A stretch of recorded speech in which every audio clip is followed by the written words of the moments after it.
Big 12, your Big 12 Radio and Big 12 Studios. Good morning. Nice to see you both. I need to know who does the music mix. That intro was fantastic. Whoever's responsible for it, I love it. All Taman. I love it. All Taman. Great job. I mean, Glad to be here, guys. perfect song to be bouncing you in, right? Because, I mean, they're not the rest of the conferences. They're not like us. They're not. We're a different league. Well, I tell you what, we are super excited about this setup, number one, here at Big 12 Studios, and just the tune-in, Raycom, Big 12, collab, if you will. What does this mean in terms of kind of just one more layer and one more check of all the goals that you have for the conference when it comes to the whole media landscape?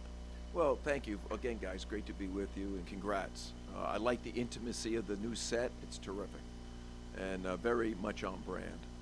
You know, when we first got here, myself and those that came with me, we wanted to be in the storytelling business. We felt that was critically important. We didn't think that storytelling was being done as profoundly as it should be, specifically in the Big 12. And when I think about storytelling, I mean the human interest stories, the student athletes, Olympic sports. We now have the distribution platforms to do that. And, you know, it's interesting. Our fans are very avid. They want as much content as we can give them, not just on game day, but throughout the week. And you guys are providing that. So thank you very much. And it's a big platform for us. And we're just thrilled to be in partnership with, obviously, TuneIn and Raycom. And it's been a great year, and it's only going to get better. There's so many other partnerships that have been announced recently. You know, the Barstool Sports partnership, you know, more distribution through TNT and HBO Max and international distribution. There's the announcement of the international games. You know, when you first started, we talked about your whiteboard and how many things were written on the whiteboard. Have you been able to erase? Like, is there more space? It's endless, it feels like. And I'm also curious, like, what is your process from ideation to execution? Well, great question. First of all, I love our distribution partners. My goal was to get as many people to like us now so they love us when we become a free agent in January of 30. You know, if you think about it from a media landscape perspective, the conference has always gone early. You know, I went early when I took the job in August of 22. 90 days later, we had doubled down with ESPN Fox for all the right reasons. But we had to do it in many respects. So we haven't been in the marketplace as a true free agent in probably over 20 years. So I look forward to that moment. And what we've been able to do strategically with some of our sub-licensing will only give us an opportunity to entertain the opportunities from more than just ESPN and Fox. We love ESPN and Fox. And if I'm still the commissioner, we're going to continue to double down with those partners. But opening it up to others, I think that's critically important. When you think about just the media landscape for the Big 12, we have some controlled media platforms, which is critically important. We have 5 of the biggest media partners now supporting us and elevating and amplifying who we are and what we do, both our member institutions, but also the conference. As I was saying just a couple of minutes ago, Fox last night, during their coverage of the Major League Baseball playoffs, they were promoting our games this weekend. That's great for our conference because we're not just going to a football audience. We're going to a sports audience that's national. So more amplification, more promotion is critically important. You mentioned a little bit about our announcement last week at going to Wembley. In fact, I'll be in London early next week for a press conference at Wembley. Critically important for us. I think we can win globally. And that's important both short-term and long-term. The long-term benefit of winning globally is how do we monetize those international broadcast rights, which currently we are not doing. In fact, no conference does it. So really excited about where we are today. You referenced the whiteboard. There's a lot on it. But, you know, you ask a question about ideation to execution. One of the things that I'm focused on, and so is my executive leadership team, is how do we focus on the things that matter most? The things that are going to move the needle for this conference. And for me, that's how do I create value for my membership? So there's a lot on that whiteboard, but it's prioritized. And for a guy like me that wants to do a lot at the same time, you know, I've had to show a lot of discipline. and I've had to prioritize what truly are the things that are going to create value for this conference. And we just came off a day and a half of a board meeting with our ADs here in Dallas, and that's what we're focused on, the things that can move the needle. NBC picking up some basketball. They just announced that the games that are airing on Peacock will also be on YouTube TV. That's huge.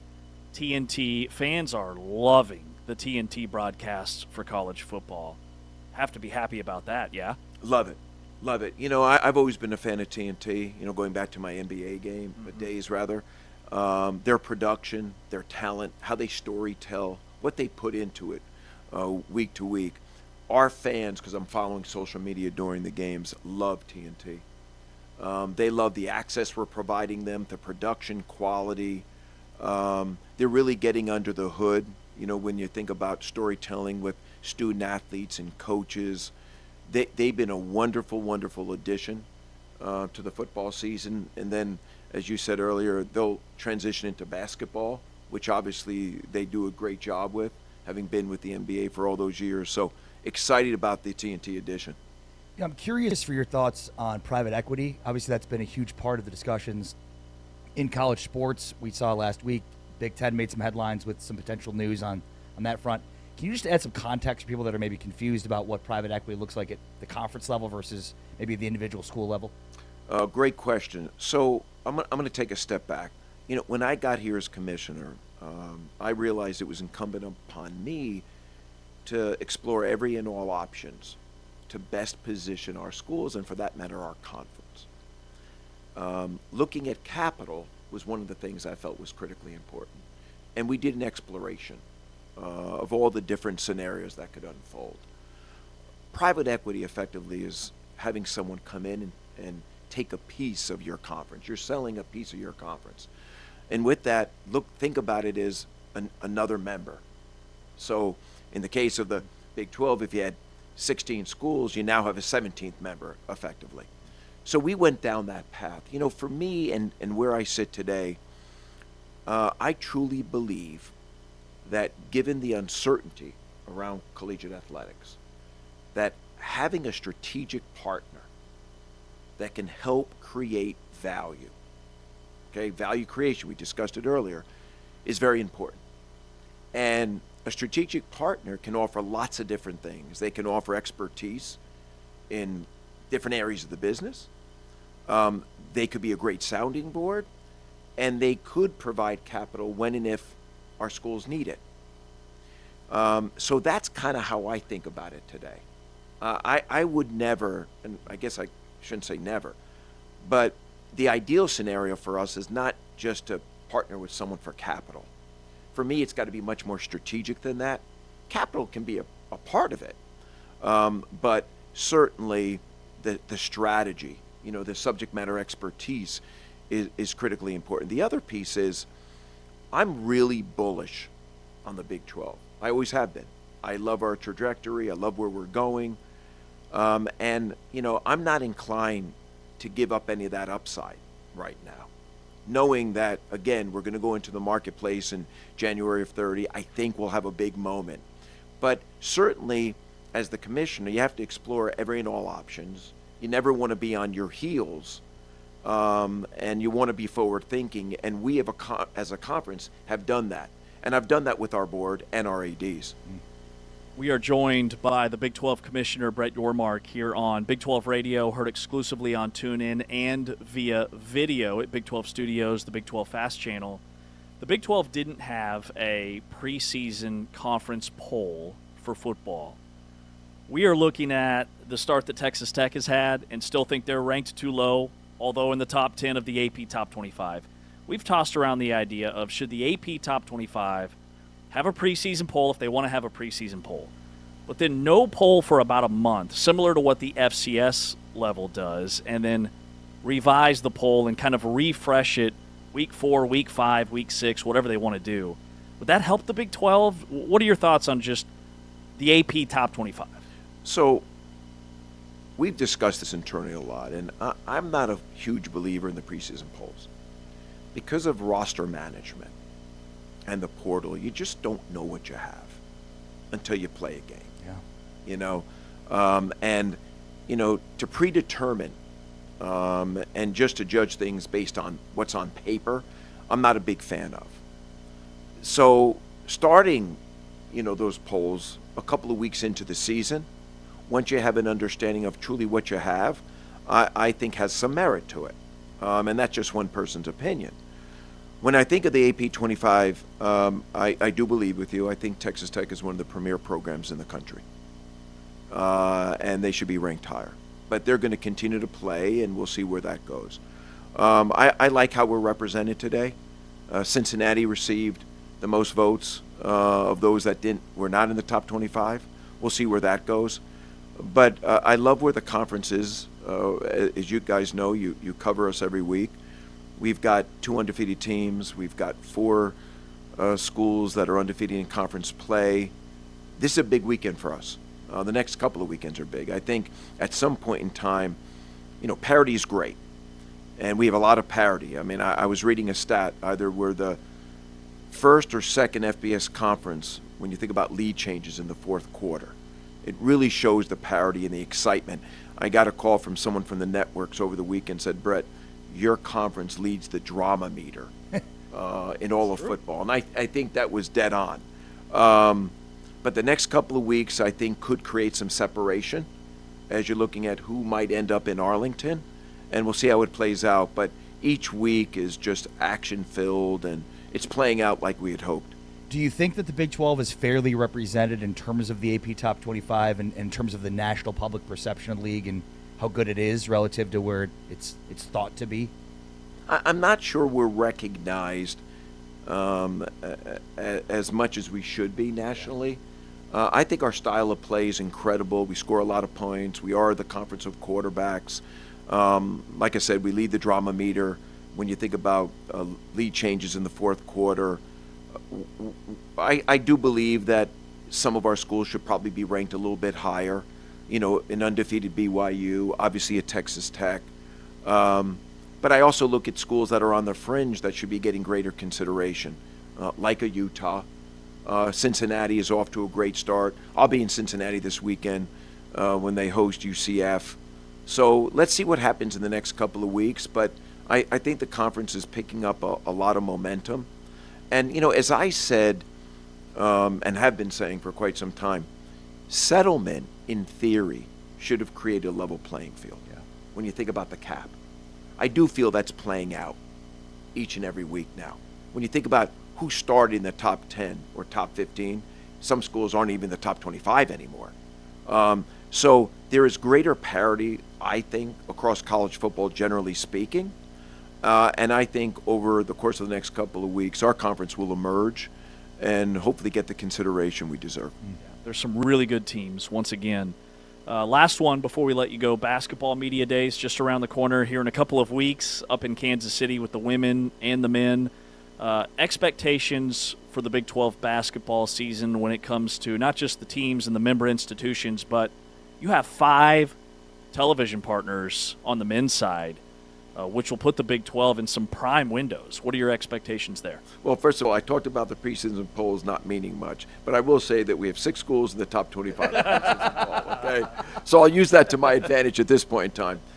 But I think we have schools beyond those 6 that are going to vie for bids into the tournament, the March Madness, and I think we're probably deeper than we've ever been. We were very successful in the portal. We've got a great incoming freshman class. When you look at the talent that's distributed across our schools, we retained some of the big faces in the league last year. So I'm really excited about where we're going, as a conference. Last year we had a great run, obviously, in San Antonio. We were almost there in winning a championship. I do expect us to show up in Indianapolis, at least with one school, maybe multiple schools. I think we're that good. So I'm really excited about it. And what's nice is that the country is going to be able to see Big 12 basketball almost every night. You talk about 5 media partners. We've had ESPN. They've been terrific. Fox comes into the fold this year. Really excited about that. A lot of broadcast windows there. TNT, obviously, they They did it at such a high level with the NBA. Now they're in our family for basketball. NBC, and congratulations on your gig, James. That's exciting. And CBS. I mean, CBS is going to be big time for us. They had 6 games, and now there are 26 games between CBS Sports Cable and over the air. So each and every week, our conference will be promoted and marketed like never before. And I'm excited about that. The women's too. I mean, listen, I'm excited about the women's game. I become a huge fan of women's basketball. In some regards, I probably get to more women's games than I do men games. This year, our linear exposure will be terrific. Now, we don't have CBS, TNT, and NBC with the women, just ESPN and Fox, but they do a terrific job. And as you know, the women will have, for the 3rd year running, there'll be a T-Mobile with the men, for our championship week. They kick it off for the first 5 days and lead us into the men's championship. So should be a really exciting basketball season. I look forward to having you guys at Media Days. We're gonna reimagine Media Days a little bit. I felt that historically our Media Day, but others too, it's a little institutional. So you should be excited about it. We've got lots of different new elements that we're going to be introducing, really geared toward the student athlete. We'll have a fashion walk, which will be very, very different because I think, again, back to storytelling, fashion is something that our student athletes love, both on the men's and women's side, and we're going to let us know who they are a little bit, from a fashion perspective. There's talk about a little skills challenge that we might introduce. We'll see what that looks like. So trying to reimagine it. We're not going to get it all done this year, but it'll be a big first step in the right direction for us. It's a busy whiteboard, James. It's a lot going on that whiteboard. I love it. I love it. And what a way to let the student athlete express themselves. I mean, that is so cool. That's when I compare where I am today versus where I was, having been, the CEO of the Brooklyn Nets for 16 years, one of the things that is very clear to me is that we're in a purpose-driven industry, and I don't want to lose sight of that, despite rev share and all the things we're doing. At the core, it's the student athlete. And how do we give them the platform to be the best version of themselves? Whether they go on and play at the next level or not. And, you think about the whiteboard, that's our core focus. How do we enable our student athletes to be the best version of themselves? And humanizing them is a big part of that. And we're going to start doing that more and more during those tentpole events, media days, etc. So excited about it.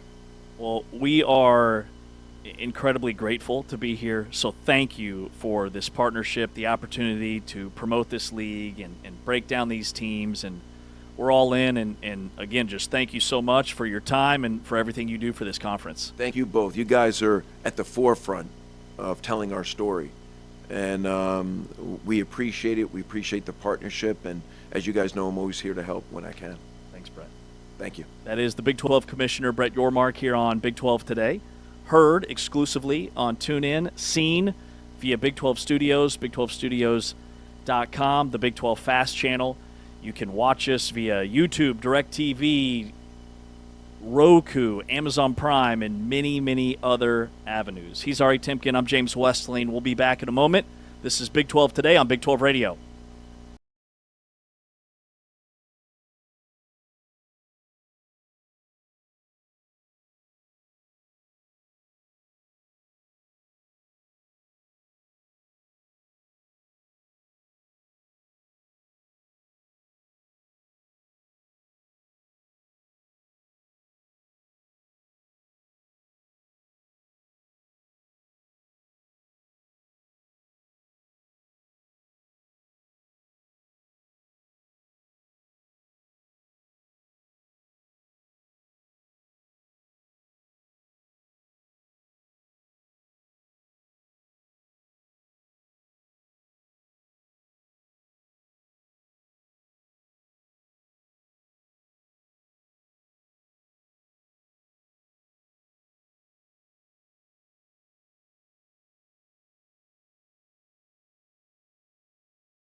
Big 12 today here on Big 12 Radio.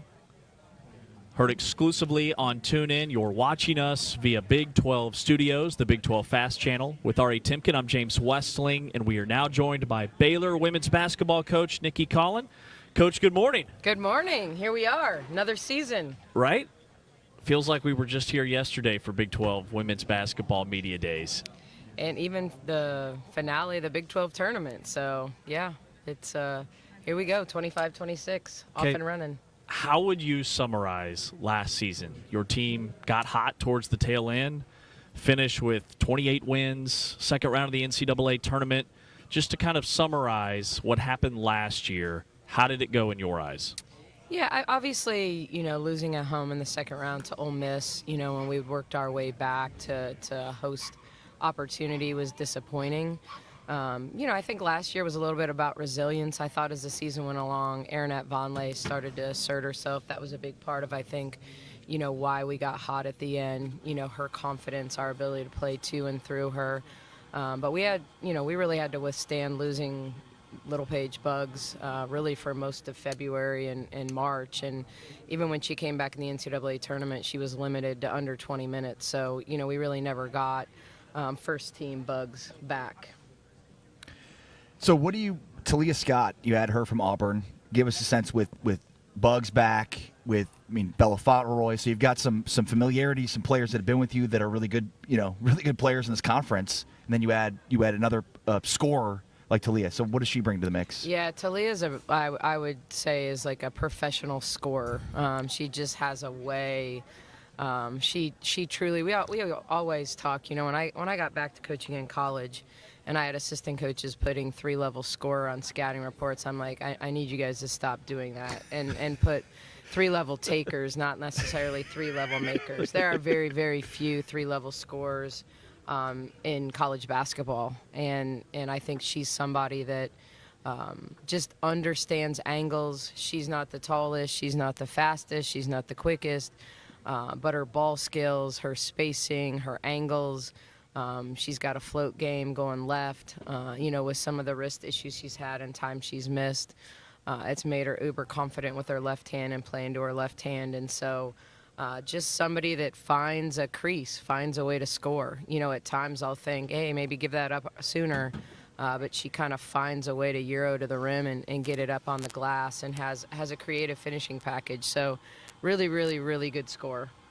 Of those 3 levels, what level is her go-to?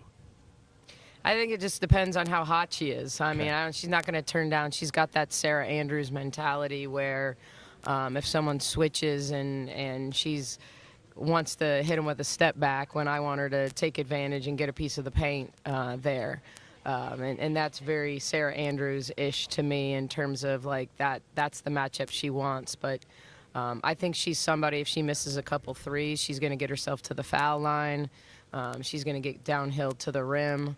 And so I don't think she has necessarily a go-to spot. But I think if she gets hot from 3, it's going to fly. It's going to fly from 3. Yeah, I'm curious your philosophy on shooting. There's a pace and space offense, a lot of three-point shooting. What is your philosophy on shooting overall? Yeah, great question. I think that I'm not an analytics. I'm an analytics nerd, but I don't.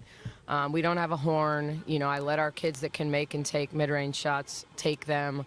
So I'm someone that wants to really analyze in the summer. What are we good at? What is each player good at? How does that fit within the context of what we do?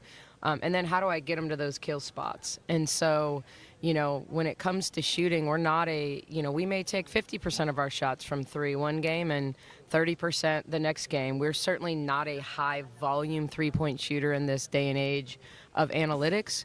But I want to take what the defense gives us, and I want to take the shots that are good for our players. If Bella Fauntleroy gets an open 3, I want her to take it. Even if the analytics over last year, maybe she didn't shoot her best percentage, I know she can make it. And so it's really about getting them confidently to understand what shots are good shots for each of them within the context of the offense. Chatting with Baylor head coach Nicki Collen here at Big 12 Women's Basketball Media Days. And, Coach, you mentioned that you didn't have the Bugs that you were accustomed to at the tail end of last year. She was beat up in the postseason. Where is she at now?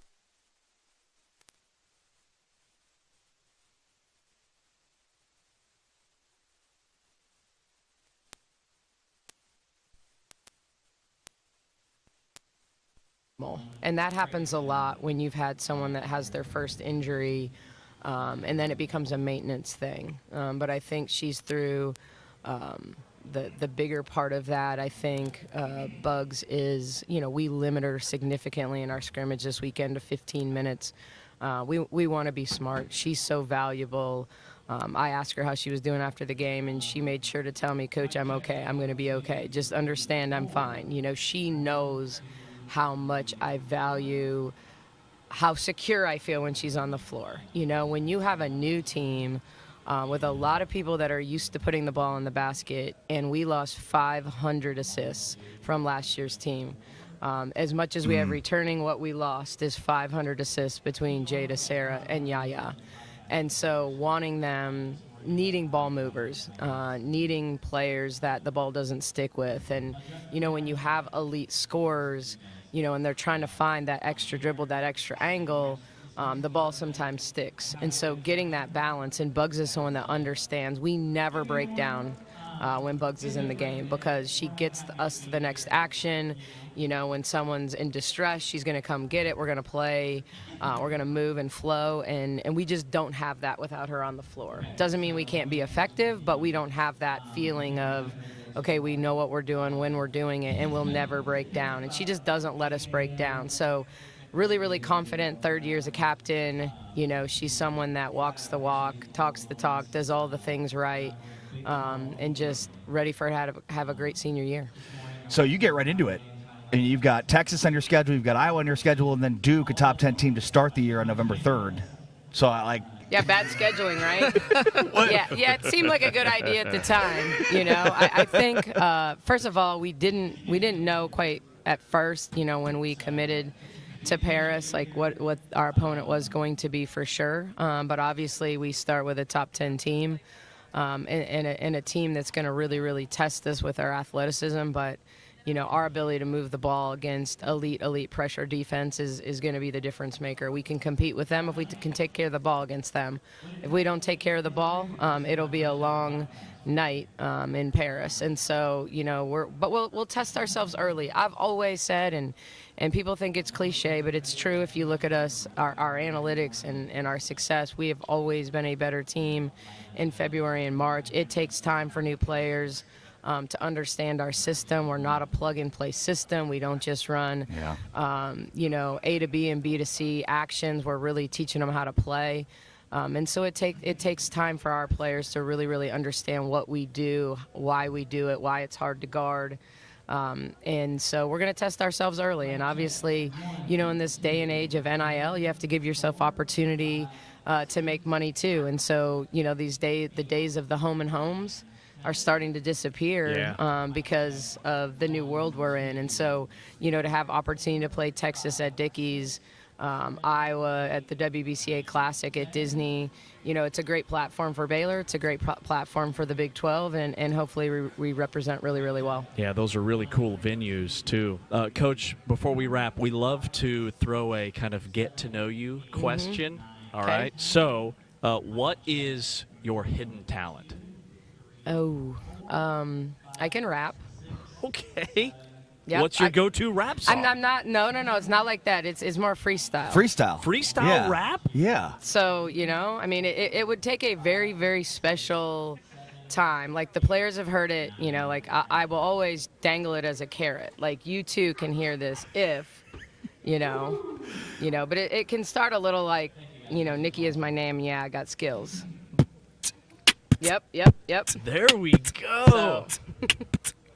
I'm just gonna try, just All try right, to you're lay really a beat good at down. that. I just But wanted to lay a beat down so love she to can get going. skydive. I'm like a Okay. thrill seeker, so skydiving. Yeah, I mean, freestyling rap is pretty thrill-seeking, right? 'Cause, Like it's not like I'm gonna comfortably go out and freestyle battle someone. It's kind of a behind closed doors, comfort-based moment. But Have to be yes. in the right space mentally for that. Yeah, it really goes back to my early playing days at Purdue. We all had to come up with a rap to introduce ourselves to recruits, in a creative way, and so it kind of was started there. And you crushed it. And they're like, hey, you should do this more. So it's That's I've awesome. got and admittedly, I don't know how freestyle it is, but anyone today I feel like can rap because with AI, in Chat GPT, you know, someone can write you a rap, and by someone I mean the computer, you know, real quickly. Are you pro Chat GPT or anti? I am neither. I am. What I would say is I can use it enough to be dangerous, but I don't really. You don't rely on it. I do not rely Yeah. on it. I send my children who are in college all the time these helpful hints, what you can and can't do, like how you can utilize it to make notes. That's more. I'm more the mom Chat GPT person. Like how can my children learn to use this effectively? While, you know, our players don't use it in a way that gets them an honor code violation at Baylor. Right. Right? You know, like Yeah. there's this fine line of utilizing it in a good way. Love to hear it. Coach Nikki Thank you, Collin, Nikki. Yeah, Baylor of women's course. basketball. Thank you so much. All right. Thanks, guys. Take care. This is Big 12 Today on Big 12 Radio, heard exclusively on TuneIn, and you're watching us via Big 12 Studios. Back here on Big 12 Today, heard exclusively on Big 12 Radio, watched via Big 12 Studios. We are now joined by a couple of Baylor Bears, Dariana Littlepage Bugs, Bella Fauntleroy. You guys excited for Media Days and the upcoming season? Absolutely. Yes, absolutely. Do you get called Bella Fauntleroy a lot? Like, do they mix up the L and the Fontel, Yeah, yeah. Fontel, not Fontla. Yeah. Yeah, A lot. You would never guess some of the stuff I hear. I'm like, just Bella. Just call me Bella. My first name's Isabella with a Y too. I get Yisabella, Yazbella. I'm like, just Bella. All right, let's start with Dariana. Coach mentioned that, you know, you were a little bit banged up towards the end of last year. How were you able to overcome that, and what's been your mindset and kind of what you've worked on most this off season? Truly, my teammates. I just, for a while, didn't really see them practice because I was rehabbing, but like just seeing their faces every day, encouraging words. I truly was blessed with my teammates last year. They honestly got me through because it was my first major injury ever in my life. So it was pretty tough, but they truly carried me, and it was, although I was out, it was a beautiful experience to get to have with them. I really do cherish those memories. Those are some of my fondest memories this far. And just as far as working on stuff this summer, like just little details and stuff, just trying to get back in the groove. I know I played a little bit, limited minutes, so I kind of just been resting a little bit, but also just doing little detail work. You guys are going to Paris to open the season against Yeah. Duke. Yes. Have you ever been to Paris before? No. No. Excited? Ever been to Europe before? Yeah, we went to Italy and Greece going into our sophomore year for a foreign tour, and that was amazing. So I can only imagine what getting to play the first game of the college season against Duke in Paris, France is Yeah, I gonna mean, be how much like. different will it be? Because, I mean, it's fairly common for teams to do some sort of international summer trip. So how weird will it be to be playing like regular season basketball against a top 10 opponent in Paris? Definitely very weird. I feel like our trip will be a little bit more structured for sure, just because it's such a big game and a big opportunity to represent Baylor well. But not many teams get to say your team was called up to do that. So it's going to be awesome. Is there anything in experience. particular you want to do in Paris? Like go to the Eiffel Tower, the Louvre? Both of those and shop. Yes. This group loves to shop. We love clothes. We love designer. We love style. I hear so- they've got some good style Yeah. and designer clothing in stores in Paris. I've Yes. heard that. Should be fun. What are your goals for the season, personally, and then as a team? I would say personally for me, just to show up every day and be consistent. Having this group has been so much change, and it's so different from the core that we've had the past 3 years. And it's now our opportunity to step up and be the leaders that we had before us. So just coming in, being consistent, showing how we do things the right way, helping our teammates understand Nikki's system for success, I would just say are my main things, and being consistent and showing up. Okay, you mentioned the shopping, the fashion capital of the world over there. How would you describe your personal fashion style? Truthfully, I'm very simple. Simple, like not plain, but doesn't have to be too glitzy, glamoury for me. But I usually try to keep maybe the outfit simple, but Simple I but elegant. yes, I love to put jewelry on. Like I didn't wear them today, but I always have rings on. I have bracelets. I have necklaces. You can't tell, but I have 12 ear piercings, so I like to dress it up with my jewelry. I would say for me, the same. My teammates are always like, "You're always dressing up to class." I'm like, "No, I just have on regular student clothes. I don't have BU on every day." But no, I would say pretty simple. I like a pop of color. I like to do a full outfit. Like I'll style my hair and get real nice. And I walk into practice, they're like, "Where did you just come from? Did you have an interview today? Did you have something?" But no, I like it. Something to do outside of basketball. That is so cool. Well, thanks for being here. Best of luck for the upcoming season. Enjoy the trip. Thank you so Thank much. you. Thanks, guys. Talking Baylor women's basketball, that is Bella Fauntleroy and Dariana Littlepage Buggs here at Big 12 Women's Basketball Media Days. Heard exclusively on TuneIn, watched via Big 12 Studios.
Big 12 today here on Big 12 Radio. We are at the T-Mobile Center in Kansas City for Big 12 Women's Basketball Media Days, and we are joined by Iowa State coach Bill Fennelly. And, Coach, it feels like you've got a roster full of players that have been there for like 8 years.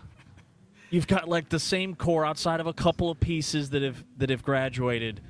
But for the most part, I mean, you have a ton of experience coming back. I remember this time last year you were worried about some players going through a sophomore slump. What's kind of the outlook for this season?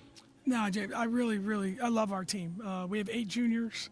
We're a little bit older. In the portal world, everyone talks about getting older, but we focused on the retention of our key kids. So we have a lot of kids. If we had a game tonight, we'd start 5 juniors.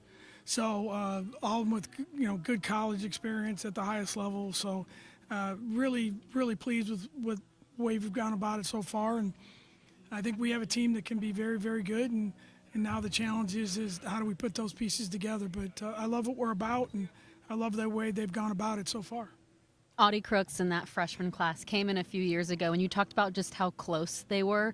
How have you seen that bond get even stronger over the last few years and translate that to what they've done on the floor? Yeah, that's a great question. It's really Audie, Addie, AJ, Ariana Jackson, the 3As, AAA of all came in together, and they committed early, and so they kind of knew each other even before they walked on campus, and the connection that they have is real, and I think the ability to connect on the floor, because they all play different spots, they all start, they all have their specific ways that they impact winning, and that's the big thing with our team is we always talk about what are you doing to impact success, and a lot of that is when you like who you're playing with and like who you're working with. I don't know if you like these two clowns, but if you like who you're working with, it makes life better and motivates you to do more, and you don't want to let the person down next to you, and those kids have done that, and we've added the pieces that we feel we needed, and overall right now we're in a good spot, and like everyone, we're just excited to finally get it going and see where we go. 30 seasons. Yeah. I mean, number one, it's incredible to hold a job in college sports that long. And by the way, in 2 stops as a college coach, you've won 70% of your games, 800 wins. I mean, do you ever sit back and smell the roses a little bit? No, not really. I mean, I'm so lucky to do what I do. I've been blessed to be at 2 amazing universities. University of Toledo gave me a head coaching job. Iowa State gave me the opportunity to come home. I grew up in Iowa. My wife's from Iowa, so it's been home for us. We've raised our family there. It's just been a dream come true in a lot of ways. And the coaches talk about dream jobs, and I'm just really, really lucky. I've had a great staff for a long time. We've been together a long time, and most importantly, I've had phenomenal players and people that have impacted our university, our fan base, and most importantly, they've impacted me in a way that this is a relationship business. Even though now it's all everyone talks about money, and that's part of it. We're not going to get away from that, but there's still that connection with your players, your staff, the community that makes coaching in college truly special. If 2025 Bill Fennelly could give 1995 Bill Fennelly some advice, what would that be? Learn more about accounting, finance, investment strategy, tax law. I think what I would have said is don't coach, become an agent. Yeah. I think I probably would have gone that direction probably if I would have been that smart. No. I mean, No. look at what you put together in 30 No. it's It's been 3 incredible. decades. Yeah. No, it's been fun. I love my job. I love what I do. The people I'm around, and I've said this many times, I just said it on the stage up there. This is the best group of people I've been around in 25 years. This reminds me of kind of our throwback team that kind of got this whole thing started at Iowa State. The people on our team now have those kind of souls and those kind of hearts and belief in each other. And it's fun that can still happen in a world where most people don't think that can still happen in college sports. But it's happening on our team, and I just really, really, really have enjoyed where we are, and I'm looking forward to where this whole thing goes. Just 3 losing seasons in 30 years. You've had basically one every 10 years you'll finish under 500. Like that's insanity. You have to have a lot of really good players. We have a lot of really good players, and I have, like I said, my staff's been with me. I mean, the only person in my life's been with me longer is my wife, and that's 40-some years. She had an NIL deal before there was one, so and thank God she couldn't get in the portal. But it's like it just you just get lucky. But my staff's been with me, Coach Dyer, Coach Shaven, Coach Carp, my son Billy. Like we're all just kind of hung out together. It's worked out well, and just consistency and normalcy, whatever. Those words kind of don't exist in college sports anymore, but they do in Ames anyway, at least in our office, and it's been fun. You're talking about consistency. The standard for success is the same every single year. If we're at a practice, what is the one thing that gets under your skin? Like, that the players know, I guess I should say, that they can't do that or else they're going to make Coach mad. Yeah. No, I think we don't coach effort and enthusiasm. I mean, we get to do this. We don't have to. And, the thing I tell our players all the time is there is a fine line between being invested in something in your life and interested. And come in invested, show up. Yeah, not every day you want to be there. That's life. I know you guys love your job, but not every day you're that fired up about it. You do it, you get in, you get out, and that happens. But it's just the effort and enthusiasm. And the other part of it, we are a huge we over me mentality. If you're in the building and you're worried about yourself, you're not going to survive with us. It just doesn't work. And again, we're not for everyone. I'm not for everyone, but that part of it is really non-negotiable for us. And never be late. Okay. Okay. What happens? Yeah, we don't want to know. You don't want to know. That's not a good thing. Okay. Now, Bill, with Emily Ryan gone, do you have any guards coming in that won like 160 straight games in high school from the state of Kansas to replace her, and then was a 4-year starter at point guard? Those are easy to find, I'm sure. Yeah. Can you give me an idea where I can find that person? No, we were really lucky. With Jada Williams coming to Iowa State. She's a Kansas City kid. She loves this place. Mom, amazing lady, and really, the idea when she transferred, I think she felt like she loved the Big 12. She wanted to come closer to home, and I think the idea of being a point guard at Iowa State is, I told her when we recruited her, being the point guard at Iowa State is the best position to be and the worst, because you got to deal with me all the time. But she got a chance to look around and go, okay, I get to play with Audie and Addie, and I get to walk into a fan base that will embrace me, and it's worked out great. She hit the ground literally running and has fit in amazingly well. She's a well-rounded. I did not realize how famous she was. Instagram and all that stuff. It's like everyone's, oh, Jada Williams on your team. I'm like, yeah, I guess. Yeah, she can shoot and she can handle the offense. That's right. I'm like, that's what we wanted. I didn't realize. Literally, I took my grandsons to a card show, and this guy walked up to me, a little boy walked up to me and had a Jada Williams card, and he wanted me to take it back to practice and have her autograph it. And I'm like, okay, that's all right, cool. Let's go. When you look at, last season, you finished strong, won 6 of your last 7 to wrap up the regular season after you were preseason ranked in the top 10. This year, what can you carry over from kind of that late season stretch? And what did you learn about your team last year that you can carry over into this year? Because the expectations preseason were so high. Yeah, what I tell people, James, it's like we were not as good as people thought early, and we were not as bad as people thought during the season. Yeah. I think when Audie put 40 on Maryland in the NCAA tournament, her expectations changed dramatically as a program. And I made 2 huge mistakes. We should have gotten older. I loved our team. I still do, but I just didn't want to add an older kid or two to the mix, and that was a mistake because we got overwhelmed by older 5th and 6th year guys.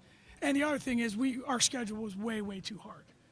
It was brutal. We had South Carolina, UConn, at Iowa. I mean, those 2 things just did not come together very well, and that was on me.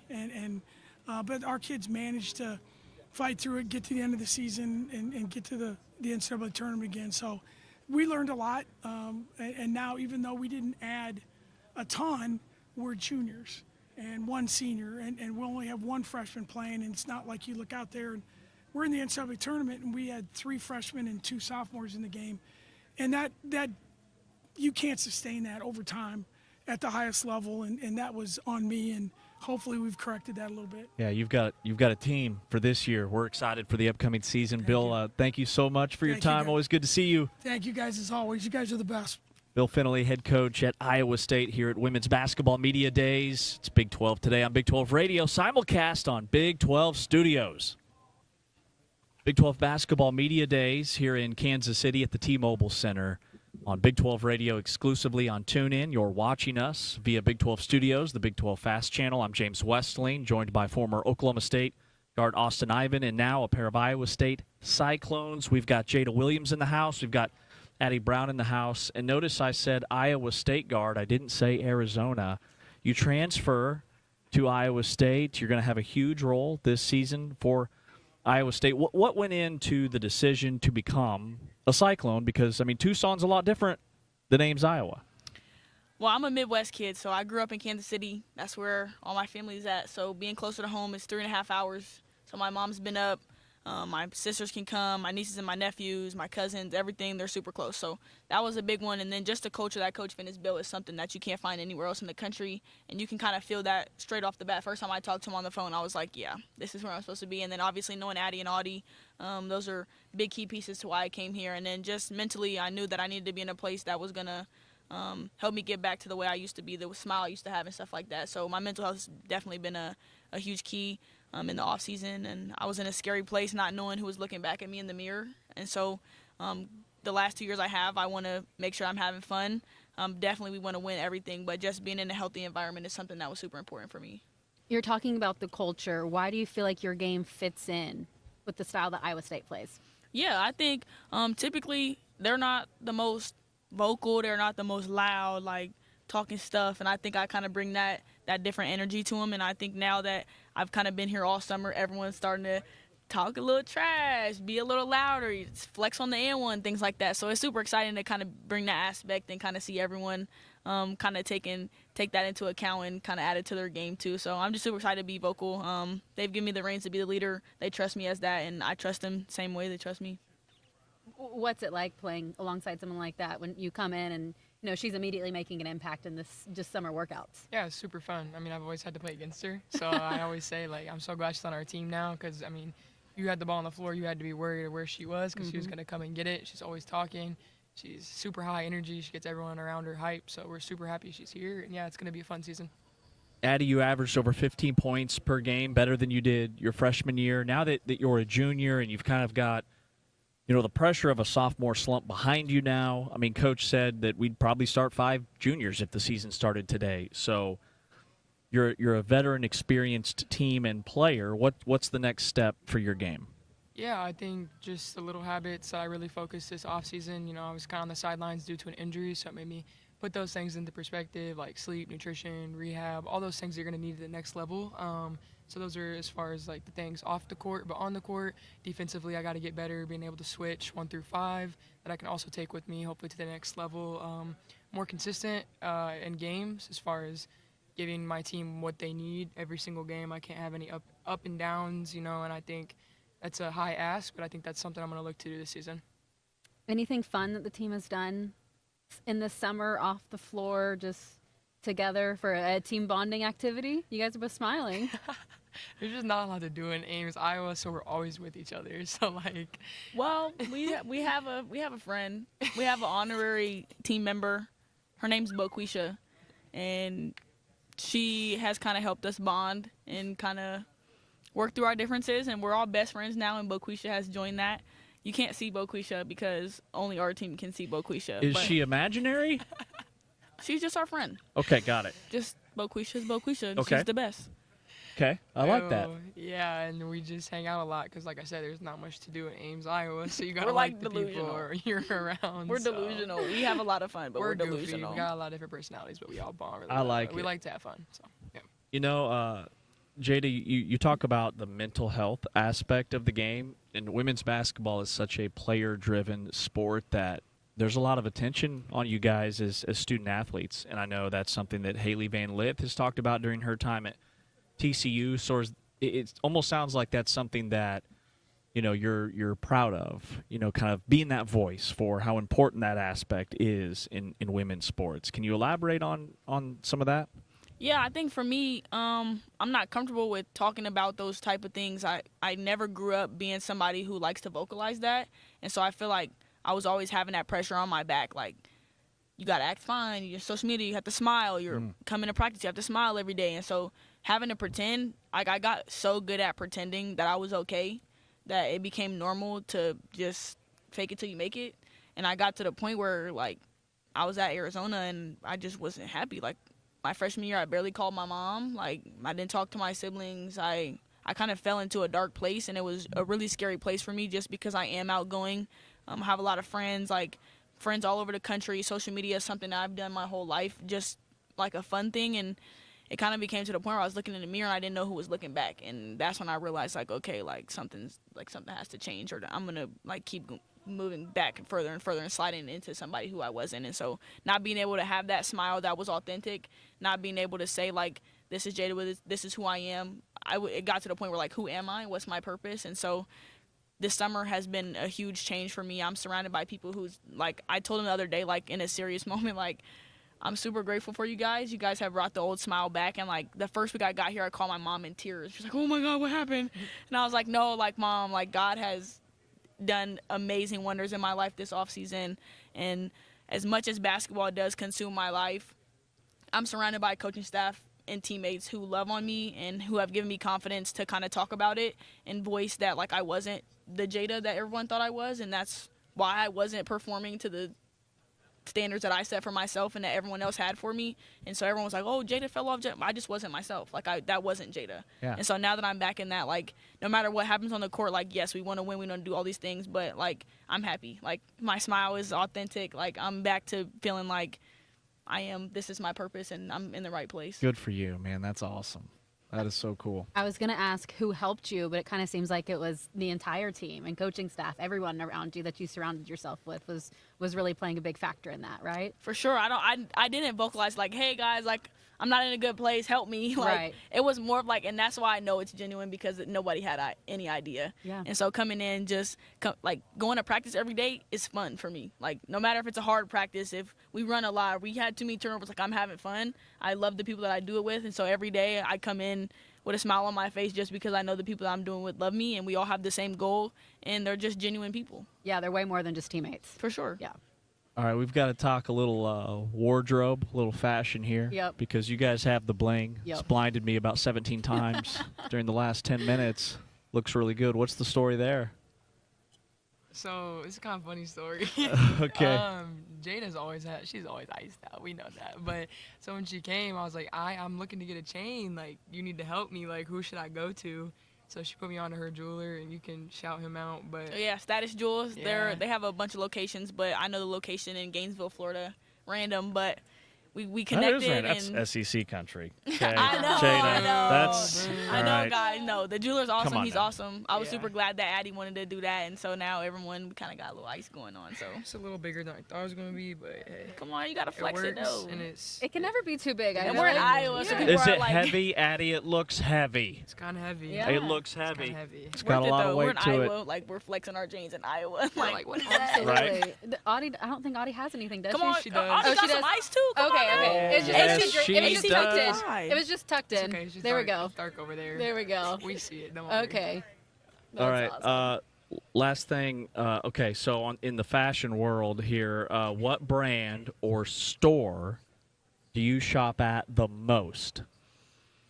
I think fashion now is like, it doesn't really matter where it's from as long as you put it together. Of course, you gotta have some designer pieces. You That's got what I'm pieces talking from about. yeah, you got pieces from everywhere. Like, I had Amazon on- dupes for days. Amazon for sure. Like Why not? today, I had on a Burberry sweater with Old Navy pants. So like it doesn't matter where it come from as long as you have kind of your own style and the way you put it together is how you want it to be. Then it doesn't really matter. I shop everywhere. It could be a thrift store, it could be Walmart, Target. I wear everything. Yes.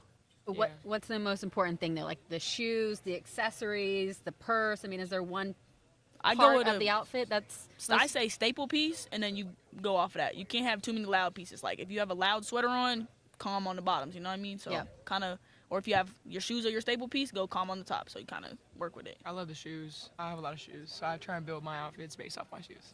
And are you guys like planning out your game day outfits? Is that something that you guys We do put some tunnel thought fits. into? We do some tunnel fits. We've been talking about what games we want to do our tunnel fits on, so we kind of focusing on that. But it gets so cold, like nobody wants to put on an outfit. Like I'm not ready. I'm terrified. -20 and all that. I'm not ready, so I'm gonna be wearing my puffer and a The scarf sweats over and- my yeah, face. yeah. Yeah, it gets cold. Austin keeps telling me I dress like a cartoon character. I don't know what that means, but it can't be good.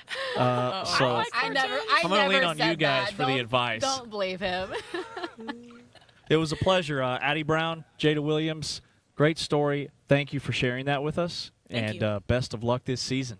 Thank Of course, you guys. go Clones, baby. Yes, sir. That's Addie Brown and Jada Williams here at Big 12 Basketball Media Days on Big 12 Today, on Big 12 Radio, exclusively on TuneIn. You're watching us on Big 12 Studios.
Big 12 Radio, and we are at Big 12 Media Days talking TCU women's basketball with James Westling and the former Oklahoma State Hooper, Austin Ivan. I am Ari Temkin. Mark Campbell, TCU head women's basketball coach, is joining us here. And I guess I should just call you the Portal King. That's a good nickname. You're not the first one that said that. Lane Kiffin on the football side of things, and I think in women's basketball, Mark Campbell is the Portal King.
How are you doing it? Hey, if you're comparing me with Lane Kiffin, I'll take it, man. He's killing it. Well, he's the self-proclaimed Portal King. Okay. But I think it's obvious the results speak for themselves. I mean, the class you brought in last year, what you brought in this year, like, what's the secret sauce here, Coach? Hey, college athletics as a whole has just changed drastically over the last 5 years, right? With the NIL space, the portal. I think we've done as good a job as anybody embracing it and figuring out how to use it and leverage it. And so we inherited a 1-17 Big 12 team. We're rock bottom, and you had to figure out a way to get old. You had to find a way to get talent, and we did that. And we did that via the portal. And so we've signed 18 portal players, 6 each year.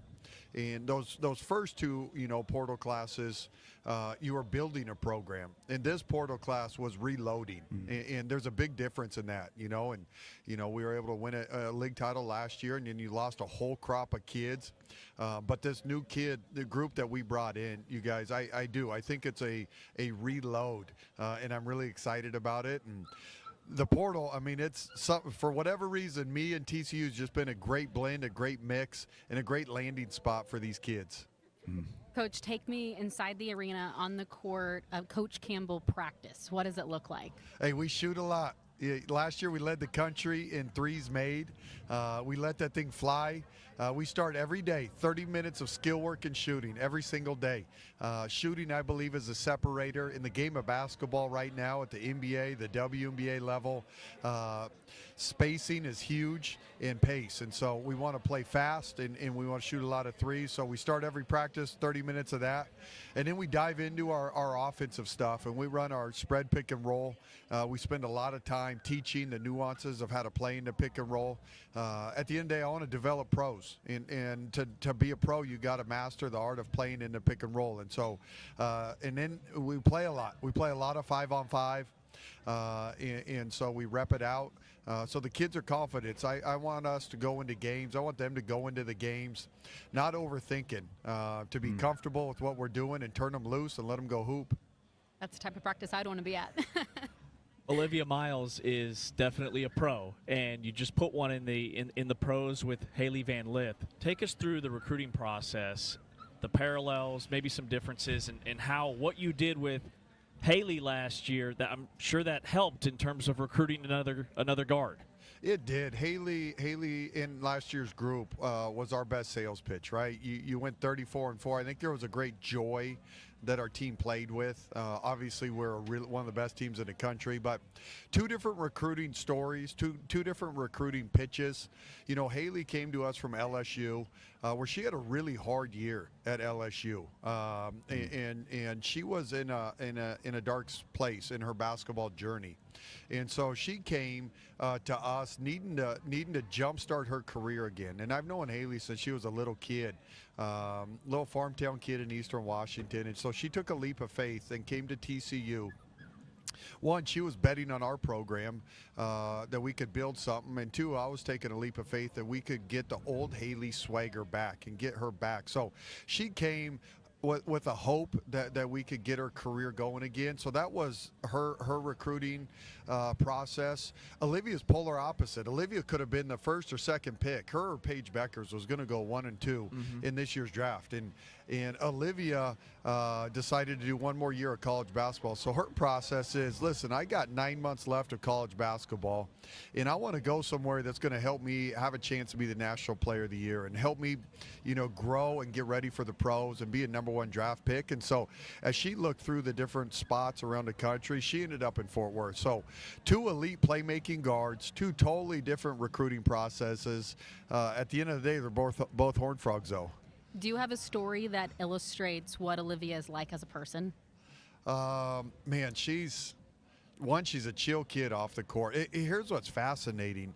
You put a ball in her hands and put her on the court, and it's an absolute show with flair, charisma. She plays with great swag. And off the court, man, she's low-key. She's got her cat Bean. She's a big-time gamer. And just wants to chill. So it's fun to see these kids and their personalities, how they're different on and off the court. All right, James, you have a random question for Coach Campbell? You know I do. All right, Coach. The favorites in the Big 12? Let's get to know Coach Campbell. What is your ideal off day look like? There has to be a couple of off days sprinkled in the calendar year somewhere here and there. Like this is Mark Campbell's true off day. I mean, I don't know if this is going to answer the question, but I'd be out in Maui. I went to school at University of Hawaii. And so my happy place is in Hawaii. So after every season, the grind of the season, I take my family out there. So Mark Campbell's ideal off day is in Maui, on the beach with my wife and 2 daughters, catching some waves and having some great food. And just getting to relax. And I'm a big reader. I love to read, so I get my book on the beach, and that's about all I need in life. Is that what you were asking about? That is amazing. perfect. Yeah, that's the perfect What off are you day. reading right now? Yeah, I was just going to say, what are you reading right now? I love reading about leadership books. And studying different people's stories, and I'm huge on growing as a leader, and I think one of the reasons why we've been so successful in the portal is I love the process of building a team, of finding the right people on the front end, and that whole process to me is way more important than any X's and O's. If you can get the locker room right, if you can figure out who your leaders are, inspire them, and coach them up, and you can win running a lot of different things. And so I love reading, autobiographies and leadership books. So those are 2 things. And then this will crack you up, but one of my buddies got me interested in Bitcoin. So I'm trying to figure out, what is this? Like, what is Bitcoin and like this crypto? So that's been a fun, like just trying to study. I love studying new stuff. Yeah. So that's been something that's mindless that I'm trying to wrap my head around and learn about. Do you surf? You said catch waves earlier. I do. I love the same thing. Yeah. I love surfing. When I was in college, I'd go down to Waikiki. I had my moped. Listen, I was in board shorts, flip-flops. I had my moped, and I passed my classes, but it was ball and beach. It was an awesome college experience. Man. That sounds like a great way to live. That's incredible. Absolutely. Right? So maybe someday, if I have a successful enough career, I'll be spending some of my off time over there. Mark Campbell, as he mentioned, when he took over an 8-23 program, 34-4, and incredible run last year. Appreciate your time, Coach. Thank you so much. This was a blast. Thanks for having me. Thanks, Coach. Mark Campbell joining us here from the Big 12 Basketball Media Days here in Kansas City. Big 12 Radio, we're talking TCU women's hoops here with a couple of newcomers, Marta Suarez from Cal, Olivia Miles from Notre Dame. Yes, sir. And, all right, Olivia, let's start with you. Since you can't beat them, join them, I guess? Is that what happened? Gosh, no, everyone says that. No, that's not what happened. I talked to a few schools after, and TCU just made the most sense and was the best fit for me, so... Yeah. I mean, you across the country were one of, if not the biggest portal name ad. What is it about TCU? Because this is not a one-year thing. I mean, this is something that Campbell's been able to do at TCU. Yeah, I mean, like I said, when I did go into the portal, I talked to a few schools, and TCU made the most sense just because of the relationship ability to build. And I've known Mark for a really long time, and he's invested in me as a player, and he runs a style of offense that I feel like I can showcase my skill set in the best way. So. Was it like, did you watch Haley last year? Because that could be you. I mean, because it feels like that was a huge proof of concept in terms of really trying to focus in on a specific player. Yeah, I mean, of course, we played them twice, so right. I had to watch her a few times in the system, but no, it's just something that I think was right for my journey at the time that it was right for my journey. Awesome. Obviously he's done it before. He's coached great guards like Sabrina and Haley, obviously, but he's a successful coach and something just that I want to be a part of. So. Hey, I've seen pictures of all the amenities and the facilities that you guys have. What's your favorite thing that TCU has on campus that you get to use for both of you guys? Mm-hmm. Yeah.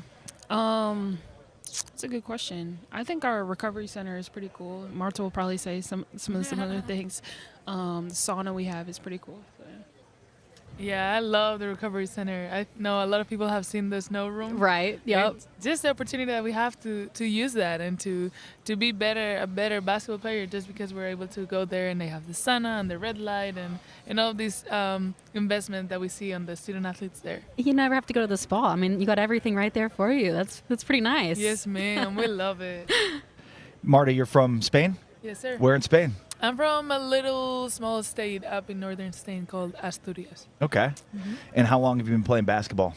I started playing when I was 7 years old, so pretty young. Yeah, and I mean, how obviously we think about like historically Pau Gasol. There's been some really good Spanish basketball players that have come out. So like, at what point did you realize how big of a deal basketball was in Spain, not just soccer? I think you said it right there. Pau Gasol he was probably the first big name in sport. As a lot of people may know, Europe and Spain were known for soccer and our football. Yeah, our football. We love it, but people like Pau Gasol, other names maybe Ricky Rubio or Jose Calderon, those brought the stage of basketball back there in Spain. And then being able to see in 2016, for example, that final Pau Gasol versus Kobe in those Olympics, that had a huge impact in my life. That was awesome. Austin, Olivia, have you guys ever been to Spain? Either of you ever been to Spain? I haven't. No. Olivia will soon. Don't worry about it. The Spaniards are crazy. I mean, in terms of like, so they stay up until all hours partying. Like you go party in Madrid or Barcelona, you're up until 4 o'clock, 5 o'clock in the morning. They eat dinner at like 11 o'clock at night, right? How do you know that? I've been to Spain. It's insane. And then that's why they have the siestas in the middle of the day. Yes, sir. That's Everything true. shuts down in the middle. You'll be in Barcelona, one of the biggest cities, and it's like everything's shut down in the middle of the day. It's the craziest thing I've ever seen. And I gotta say, I carried that culture with me. I take my nap religiously every single day. Hey, what is the biggest differences or adjustments between Spain and Fort Worth, Texas? I gotta say, Texas has been my favorite in the States so Really? far. I love Texas. I love Fort Worth. I think culturally it translates the best. To me, what I miss the most is in Spain we have a very chill culture of like you go out to eat and you sit outside and you sit for 2-3 hours with your friends and you just eat and talk and chill. I hear America is a little bit more on the go. So that's something that I miss a little bit.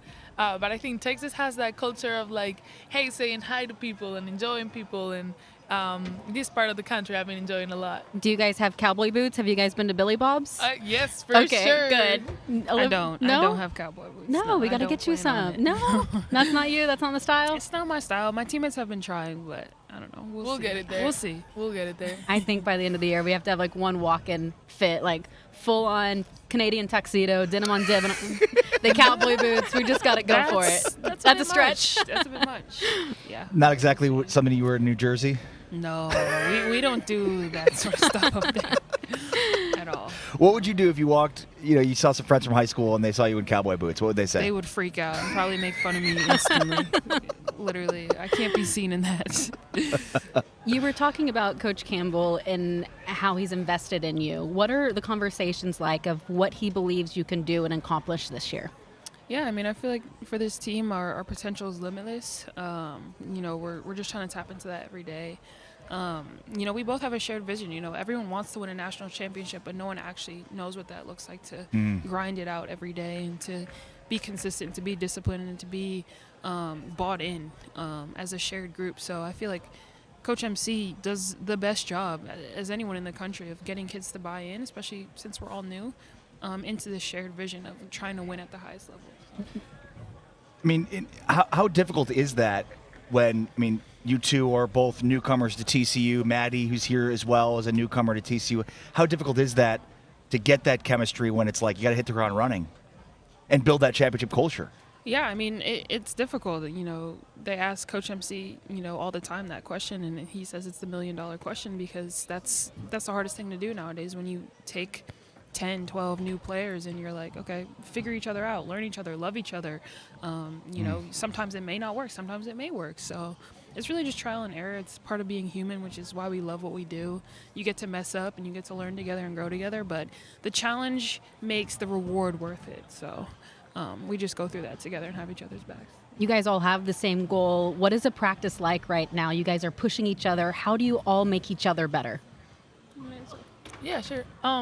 I think a cool part about Mark is that he does a very good job letting us play, letting us be free, letting us figure out each other on the court and that chemistry. So we play a lot of basketball and we have a lot of competitive spirits. Olivia and I will go at it every day. Fortunately, we're not on the same team that often. So I think that's how you do it. And I think Mark is very intentional about the way he does things. So that translates not just to the X's and O's on the court, but also the relationship building and the leadership and the conversations. And I think experienced players like us and Maddie, veterans, we know the importance of that. So we try to carry that and we try to be intentional on it too, for sure. Olivia, you are the career active leader in assists in college basketball. Do you know how many you have? 500 something. 654. Oh, wow. Damn. Cut yourself short. That's a lot. Average of 6.5 per game. Yeah. You also have 6 career triple-doubles. How do you become an effective passer as an assister? Like, how does that happen? I mean, it relies completely on my teammates to actually make the shot. Right. So but it's the vision, too, to find open spots. Yeah, it's the trust and the vision. Luckily, I played with phenomenal players in college like Sonia Citron, who just is brilliant. And, she was up there in the running for Rookie of the Year this year for a reason. Sure, her ability to find open space, probably more than half of those are to her. So just finding players who can get in their space, find their spots, hunt the space, want the ball as well, is something you'll see again this year. And that's just been easy for me to get these assists because I play with players like that. So. Well, from the teammates' point of view, then what's it like playing with Olivia? I mean, always ready. You never know when you might get the ball and have to be ready to shoot. Yeah. Oh, I played against her last year, so I kind of knew what it was coming.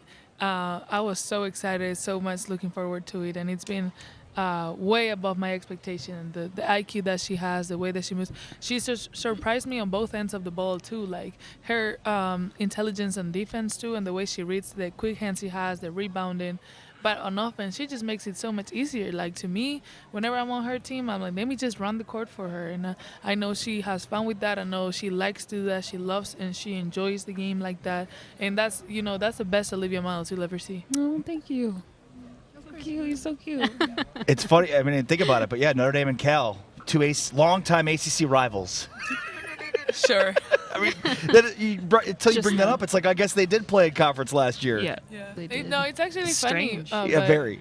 It was, I told her, Olivia is one of the only players that watching college basketball, being like, she like that. Like, as a competitor, you don't want to give credit, Sure. but her, I'd be like, And, you know, when we played Likewise. each other, we played each other, it was a little like, you're right. Yeah.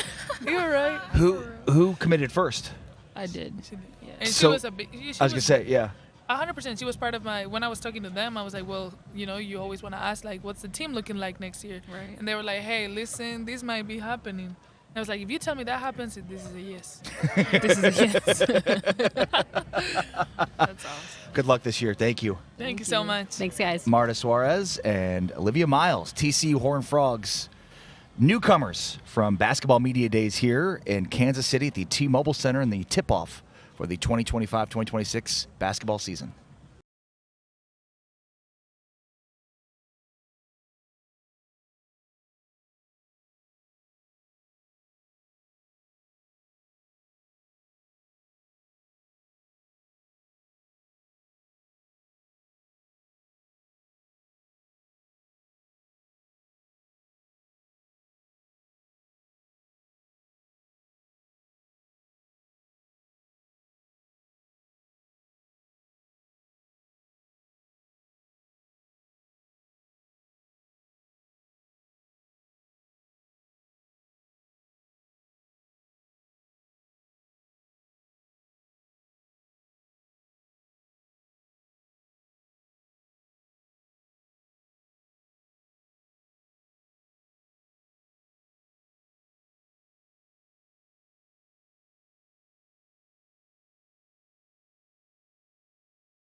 Along with James Westling, I am Ari Temkin. This is Big 12 Radio, Big 12 Today.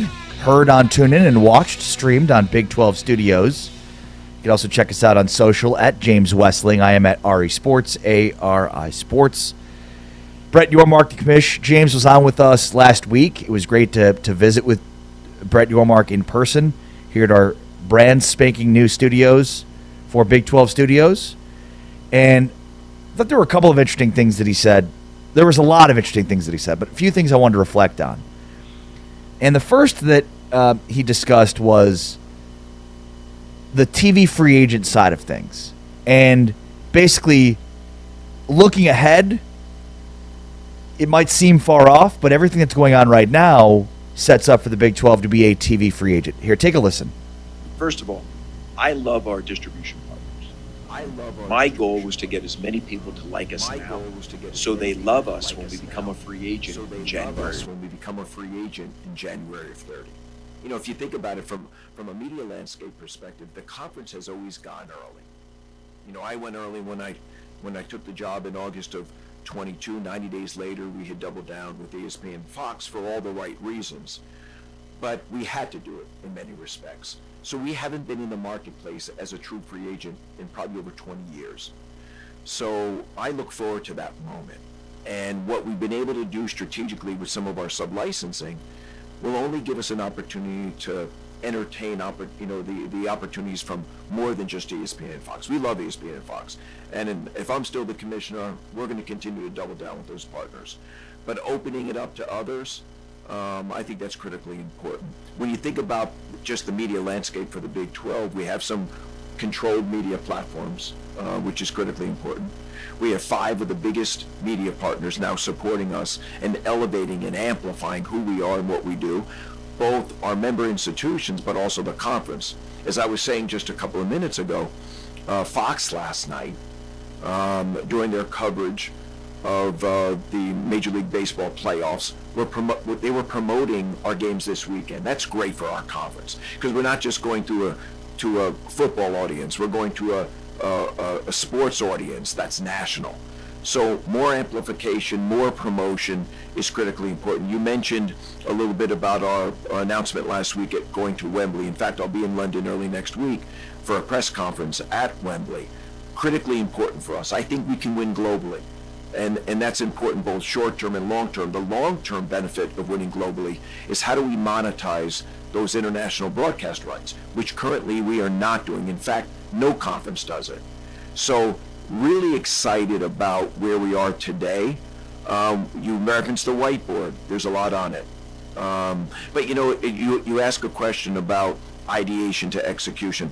One of the things that I'm focused on, and so is my executive leadership team, is how do we focus on the things that matter most? The things that are going to move the needle for this conference. And for me, that's how do I create value for my membership? So there's a lot on that whiteboard, but it's prioritized. And for a guy like me that wants to do a lot at the same time, I've had to show a lot of discipline, and I've had to prioritize what truly are the things that are going to create value for this conference. And we just came off a day and a half of a board meeting with our ADs here in Dallas, and that's what we're focused on, the things that can move the needle. Zeroing in on the TV free agency side of things, this is very much a chess, not checkers kind of move. And, I mean, I've taken responsibility for the things that I said on sub-licensing and why I thought initially that was not a great deal for the Big 12. I thought, go to the places that they already are, right? The audiences are already on Fox and ESPN, but it's obvious that these other partnerships, with TNT, with NBC, are working out in a huge way for the conference. And ultimately what it is paving the way for more bidders once this TV free agency part hits. And when you've got, right now where the Big 12 is from a football perspective is working its way up to try to re-earn its place with the SEC and the Big 10 from a competition standpoint. We talk about it all the time from an AP Top 25 perspective. So as Texas Tech builds and BYU and many of these programs are investing lots and lots of money into their football facilities and football programs, as those continue to grow, by the time the Big 12 has its TV rights again, Like, that's why we talk about this stuff all the time, because this stuff matters a ton by the time it goes back to market. Yeah, I think he's thinking about the long game, and it's exciting. You know, he noted that the Big 12 hasn't been a true free agent in over 20 years, because when he got hired, he was essentially in a position with the league already deep into talks with ESPN and Fox that it was critical for him to re-up rather than explore the entire marketplace. And now the Big 12, with the deal currently running through, 2030? I think it's up for renegotiation in 2031. By 2031, I mean, the Pac-12 has already, it's still the Pac-12, but it's not the Pac-12. ACC could be very fractured 5-6 years from now. Yeah, 2030 is the year that it probably will be, because that's when teams can get out without much penalty. Right. So and remember, their TV rights aren't up until 2036. I think he's so far ahead of the chains, if you will, in that he's ahead of the immediate competition. Right. I mean, he's laying the groundwork with all these different media partners. The Big 12 is currently the most widely distributed league in college sports.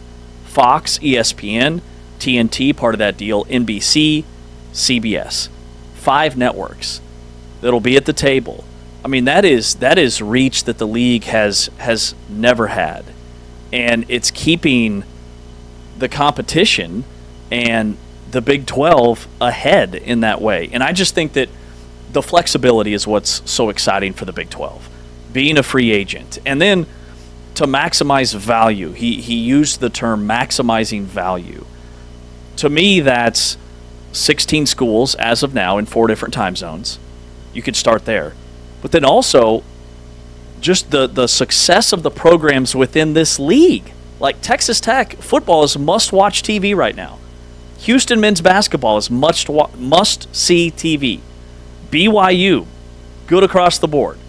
I mean, these new powers that are starting to establish themselves in this league just makes it that much more attractive. Well, and think about how much the TV offering could change by 2030.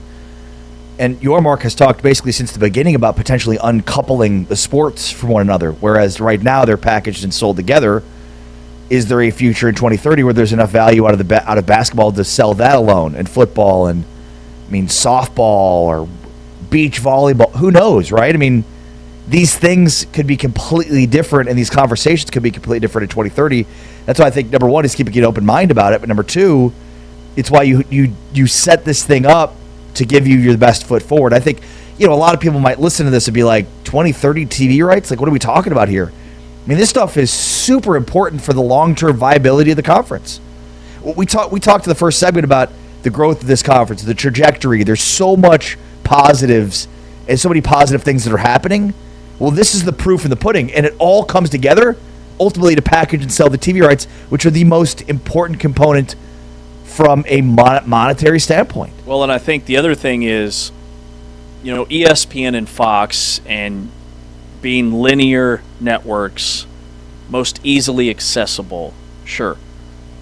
But the others, I think even CBS, the CBS Sports Network, yep, NBC Sports, they're becoming more easily accessible. Like NBC partnering with YouTube TV so that the games that are on Peacock for basketball this season can be accessed through YouTube TV is a game changer. CBS Sports Network can be accessed through Amazon Prime or Paramount, all these various ways to find these games. And when you think about, my first thought was, okay, 2030, 2031, what will the conference look like? Will it be a 20-team league or a 24-team league? Will it still be at 16? There's a lot to unpack there. Yeah. And then how will we consume our sports by 2030, 2031? 5 years ago, COVID hit. We were starting to consume a lot of sports via streaming. I don't think a ton has changed in the last 5 or 6 years. So I don't think we're going to be sitting there in 2031 and watching games through our virtual reality glasses. I still think that we're going to be doing it in a similar way that we are now. I think it's just going to be that much easier to find games, and it'll be even more and more accessible. So having 5 different partners at the table is huge. Yeah. The other thing that Mark told us, and there were a lot of really important things that we took away from that interview, but one of the things, so we talk about the future, January 2030, that's the future trajectory, that's the future, betting on the future, but in the immediate, in the here and the now, Mark talked about reimagining Big 12 basketball media days. Take a listen. So you should be excited about it. We've got lots of different new elements that we're going to be introducing, really geared toward the student athlete. We'll have a fashion walk, which will be very, very different because I think, again, back to storytelling, fashion is something that, our student athletes love, both, on the men's and women's side, and we're going to let us know who they are a little bit, from a fashion perspective.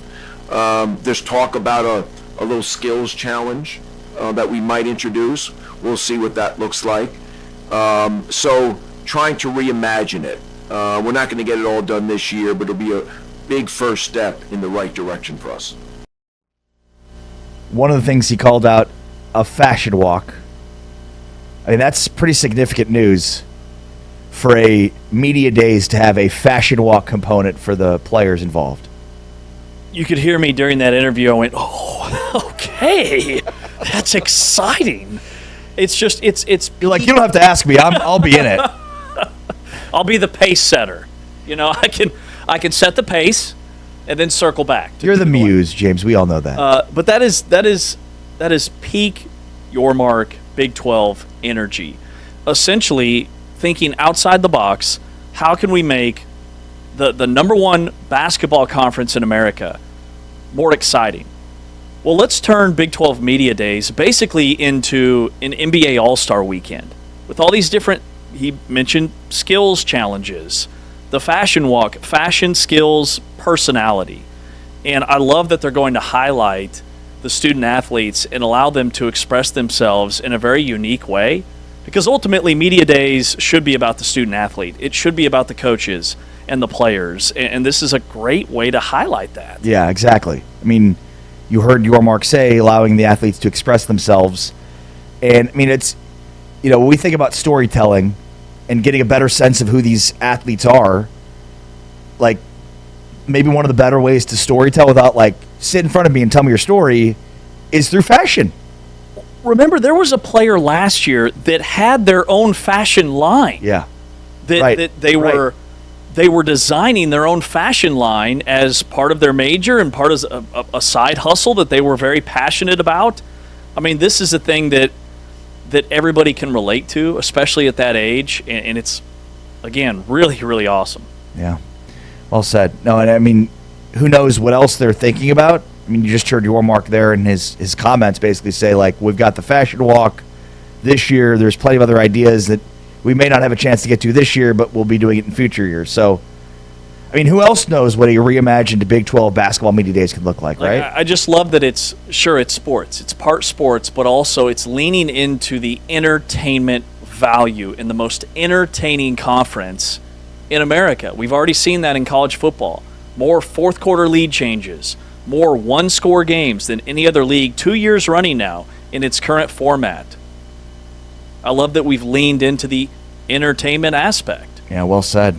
All right, so there's just a little bit of a taste from our Brett Yormark conversation. I would encourage everybody to go check it out wherever you get your podcasts, but search Big 12 Radio or Big 12 Today, wherever you get your podcasts, whether that be through Apple Podcasts or Spotify or wherever, and hear a conversation with Brett Yormark. He talks about, the current state of football, the AP Top 25. He talked at length about what a private equity investment would mean. What does it mean at the conference level? What does it mean at the school level?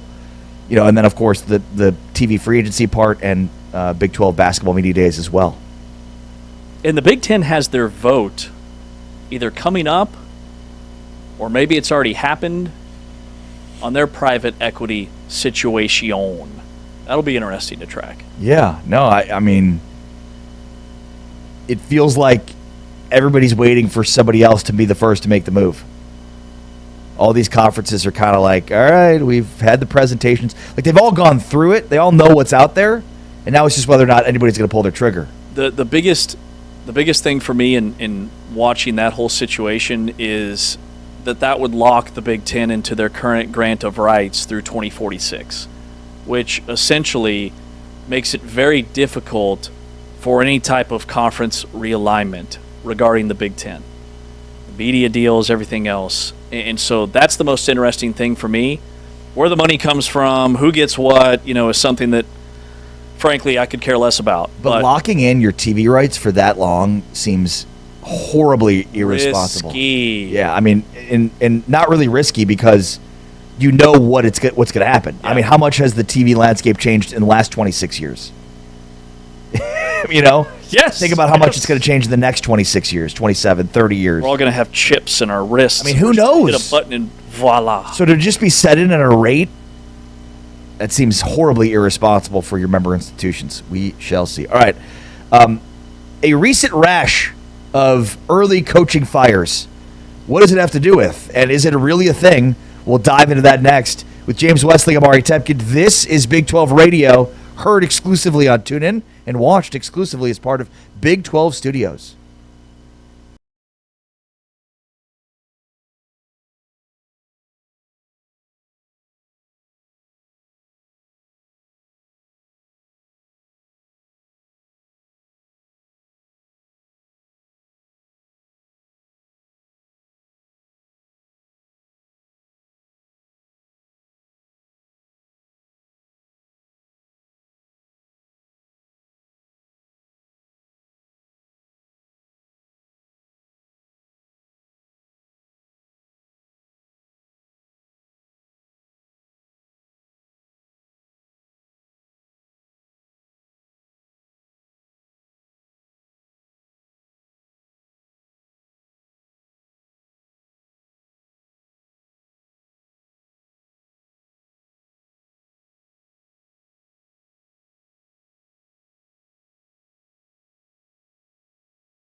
Big 12 Basketball Media Days here at T-Mobile Center in Kansas City, along with James Westling and the former Oklahoma State Hooper, Austin Ivan. I am Ari Temkin, and Molly Miller is our guest, the new women's basketball coach at Arizona State.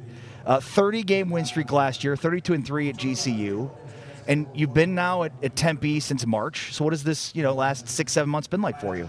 A whirlwind, but I think it would be a bigger whirlwind if I had to move. So staying in the area has been a phenomenal blessing for me and my family.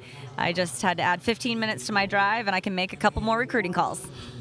Coach, what does building a strong defense rely on? I feel like that's something that your teams always embody. So what do you look for in players, and how does that translate to the court, to the game? Definitely relies on buy-in. You have to have 5 people on the same page. If 4 people are on the same page and one person is not, you get exposed. So that complete team defensive mantra, the effort, everyone's on the same page. You're focused on the details. I'm a big component of teaching technique, which has a lot to do with it. So it's chaos, but it's organized chaos.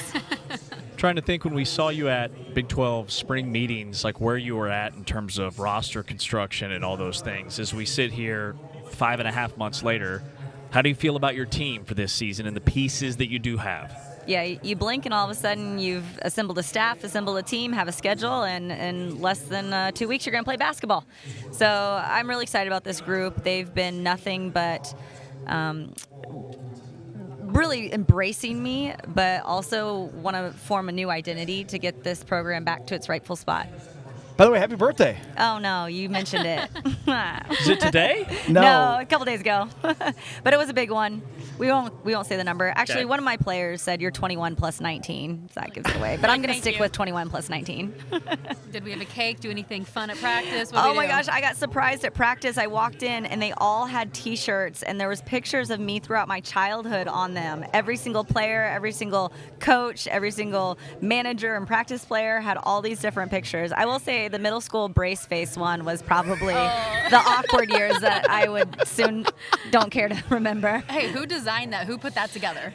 Shout out to my husband, Derek Okay. Miller, and with the cooperation of the team, they're in cahoots, and they really got me. They surprised me, but it was such a cool surprise. That's fun. Wait, your Wikipedia page says you're born 1986. Let's keep it like that. Let's not change it. So you're 85. I'm 'cause- 85. Yeah, same. James turned 40 this year, so did I. So welcome to the club. It's a big All deal. right, yeah. He's the oldest. He was May, I was August, you're Yes, we're October. not 40. We're 21 plus 19. Right. I like it. Just celebrating my 19-year anniversary of turning 21. There you go. The players keep you young. Yes, no, true that. They were asking me all these, like, what's Riz mean? What's clock it mean? I'm like, well, the players got to tell me. They You can gotta, keep me you young. gotta Yeah. stay up to date on all that. Yeah. 6'7". That's the big one my kids keep doing now. You Yeah. know, I've never felt older. But I mean, you're like, you've accomplished something at 40. You know, like I don't do anything. And James, same thing. Like that's a pretty a remarkable accomplishment in terms of what you've done to get to where you are at 40. Not everybody can be 35 and Kenny Dillingham. You know what I mean? Like Yeah, right. Most in most situations, you'd be the youngest coach on staff, but in the case of Kenny, I guess he's the younger one. But you've got to at least feel good about what you've done so far to put yourself in position as a 40-year-old to be coaching this program. Yeah, well, don't sell yourself short, and also don't continue to say 40. No, but I am. You know, there's a lot of players in the game, literally and figuratively. A lot of my success comes from the people I've surrounded myself with, so I couldn't be more grateful for all the staff that I've had, all the players that I've coached. Every institution that I've been at has really been an important chapter in this journey. Coach, I want to know about some of these team bonding activities and events that you have going on. We've had food trucks. I mean, tell me what the summer's been like with this team. It's like work hard, play hard. We do like to have some fun off the court. We have ice cream food trucks. Shout out, last year POA surprised the team. We've had burgers, food trucks pull up post-practice. There's a lot of food eating at my house. We'll kind of have some team bonding moments there. We'll do a lot of activities on and off the court. We've made little rugs and a tufting class. We've made candles. We've done escape rooms. So we call it Fall Fun Fridays, and we like to take some groups out and have some fun off the court. That is amazing. Yeah. All right, new team, new conference for you. What does success in year one look like for Arizona State?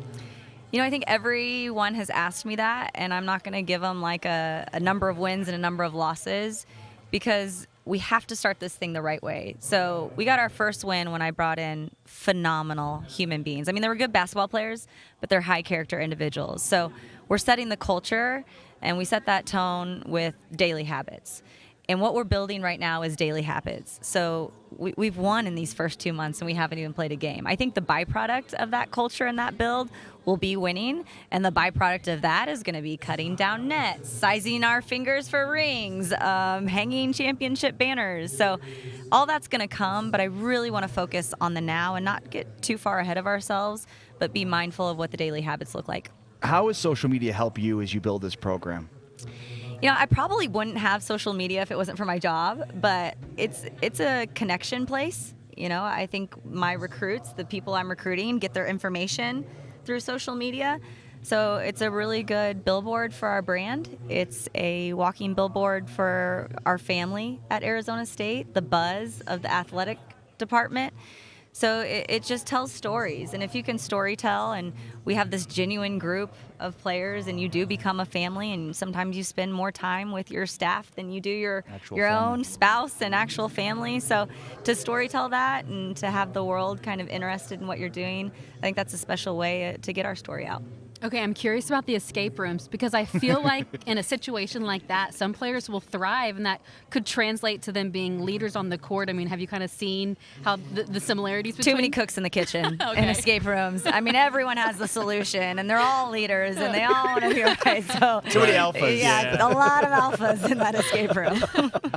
All right, Coach, we're talking birthdays and the same kind of era of pop culture and music growing up. So what was your first CD or Napster download that you can remember?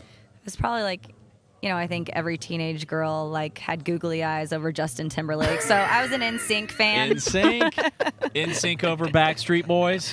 Yes, Oh, yes, just man. because of JT. Yeah, Let's of course. be Come, honest. come on. No competition, James. Let's go. Oh, Backstreet had the better music. What music? No 13-year-old is paying attention to music. Put a poster of Oh man. Molly's like, they're playing music? James is like, oh, artistically, Backstreet Boys was on a different level. Let's go beats per minute. Hey, It's not even I did see close. them in Vegas this summer though, and it was pretty good.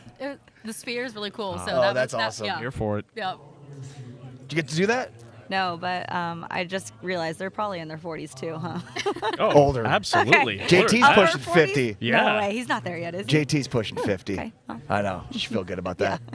Good luck this year, Molly. Thank you so much. Thank you all for having me. He's 44. See? All right. Is he really? Yeah. Oh, Lee World. Molly Miller, Arizona State basketball coach. Thank you.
Back inside Big 12 today, heard exclusively on TuneIn. You're watching us via Big 12 Studios.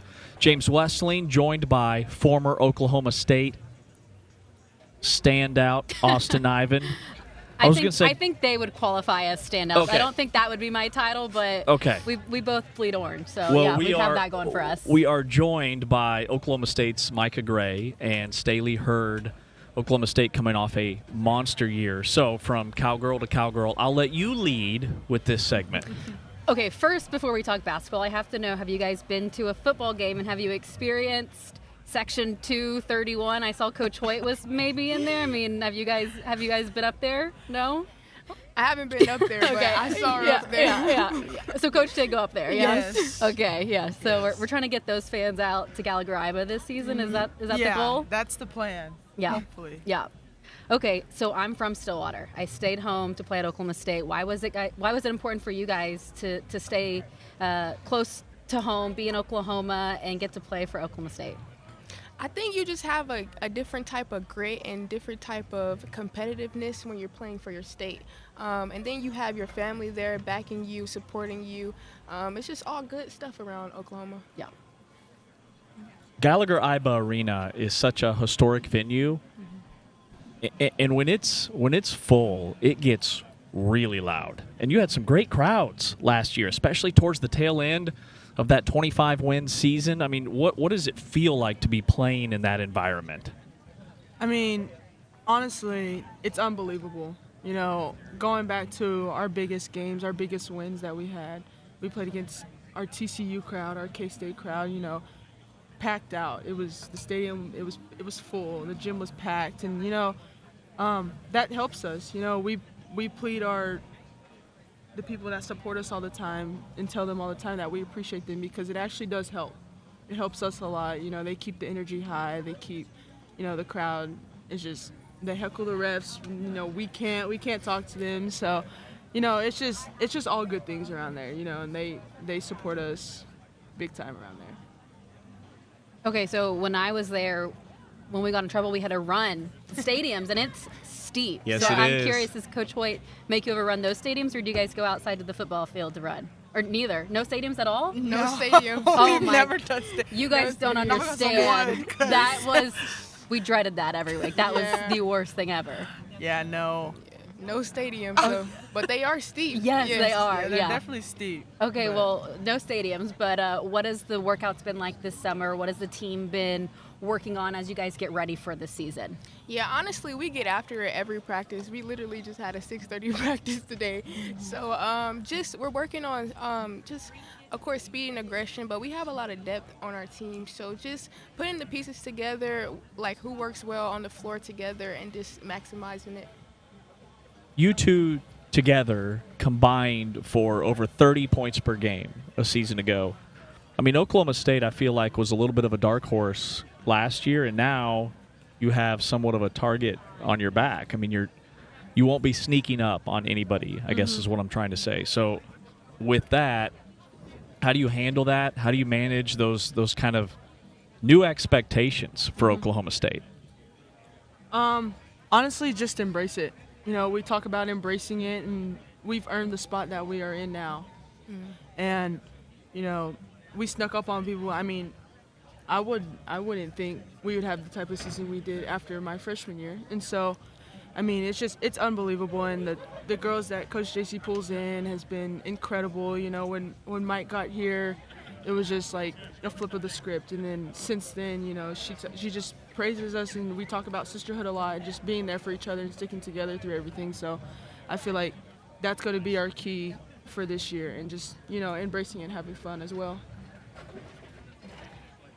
Staley, for you, I feel like when I talked with Coach Hoyt last season, she challenged you with taking on a bigger leadership role. Is there something this year different that she's challenged you with, maybe within the game, or is it still just that leadership aspect? Yeah, she always talks to me about just being the leader, and I know her style of play because I've been here the longest, so she just challenges me to help my teammates out as much as I possibly can, and just be there for them, you know, because I guess now I'm considered an upperclassman, so I'm one of those, you know, I just got to look out for the freshmen and the sophomore out there, you know, that haven't been playing for her as long as I have. So, I mean, it's pretty much the same.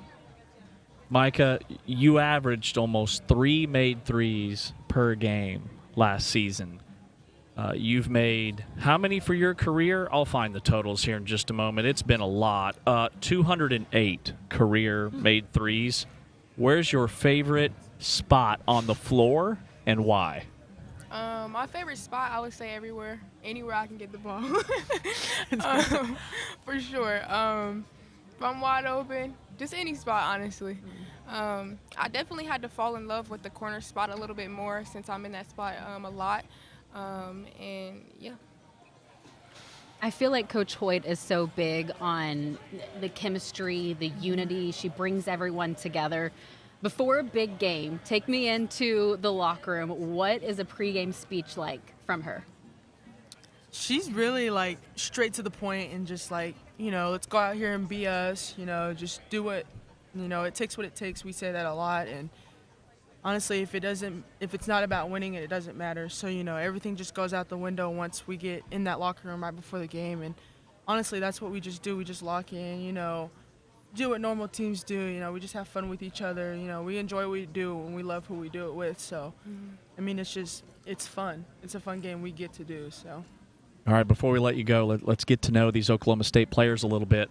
If you could swap places with anyone for one day, anybody in the world, who would it be and why?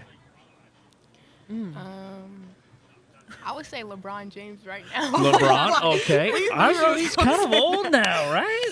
Yes.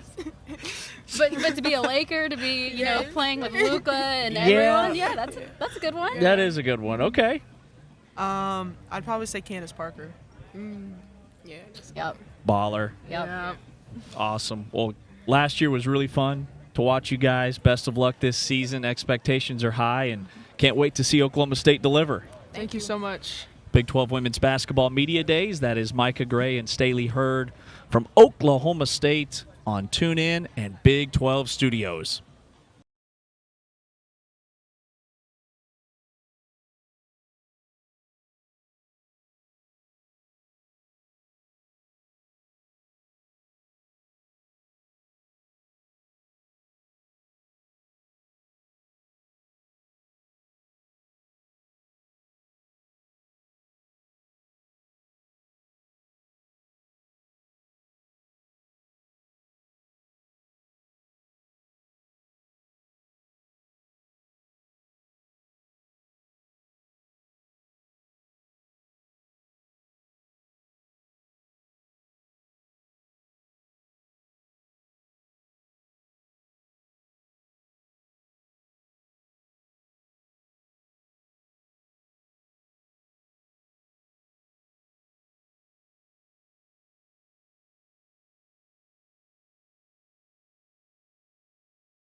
listening to us on TuneIn, Big 12 Today on Big 12 Radio. This is the Big 12 Conference. This is a different league, and you are watching us via Big 12 Studios, big12studios.com, the Big 12 Fast channel on your Roku device, Amazon Prime, Fire Stick combo, DirecTV, YouTube, Samsung TV, and more. Next week, we are at Big 12 Basketball Media Days. For us, it is wall-to-wall coverage. We will be on our normal time, 8 o'clock a.m. Eastern, 7 o'clock Central, up in Kansas City at the T-Mobile Center. And then it's wall-to-wall, just interview after interview from all the players, all the coaches, all the big names in attendance for the women and the men. So super excited for that. Big 12 Media Days. Man, it's here. Basketball is here. Where's my basketball? Basketball is here. What's the headline? You haven't yet brought up the fact that you are today dressed like you're going to summer camp after the show. You're wearing a Houston Cougars basketball shirt. I am. And so it's a really cool shirt. I'm going to my Houston Cougars basketball camp. That's what it looks like you're doing after this. Like you've got your basketball, you've got your snacks, you've got your water bottle, you've got your Houston Cougar shirt on. I mean, I think last Friday I wore a Sweetness shirt. That was on a Monday? It was on Monday. It was on a because Monday. The Bears played Monday night. Right, that's how the whole casual Friday conversation got started. Okay, so James and I offline had a conversation about casual Fridays. But it was kind of left open-ended. And so you went full in, you dove headfirst into a casual Friday. I did. I stuck with the traditional Big 12 polo look, which was obviously what we were advised to do. And on Monday when I wore that T-shirt, I caught a lot of flack for it. So just wanted to throw that out there. Here you are wearing a T-shirt. It is a Friday, and it's a casual Friday. And you said that like you were confused. It's a casual. Did you do this so that you would just get free stuff for the Big 12? Where you're like, you know what? I'm just going to I'm going to buy my own shirts. I will wear my Houston basketball shirt because we're talking Houston. And you went from wearing a really nice polo earlier this week to wearing a somewhat nice polo, but you still have a collar on. Thank you. So you are 10 out of 10. I'm all in on casual Friday. So from this day forward, every Friday, it's T-shirt season. Okay. It's hoodie season. Okay. It's Big 12 swag season. I just sent some emails. Sent some emails? Sent some emails. We'll see what happens. Yeah, I read actually one of the emails you sent. It seems pretty, let me just read it. What? Wow. Not urgent enough? What is it? That could have been an email. Taman, can you turn me up just a smidge? Just very straightforward here. Hey, to whom it may concern. Where's our swag? I demand shirts, pants, ties, everything you have Big 12 on it. That's not what the email actually said. That maybe would have been better for us to get some gear. But yeah, I'm rocking my Houston Cougars shirt today. I'm reading the email verbatim here. Verbatim. That's a lie. Verbatim. It's a bold-faced To whom lie. it may concern. I don't have enough Big 12 swag. Where is it? How do I get it?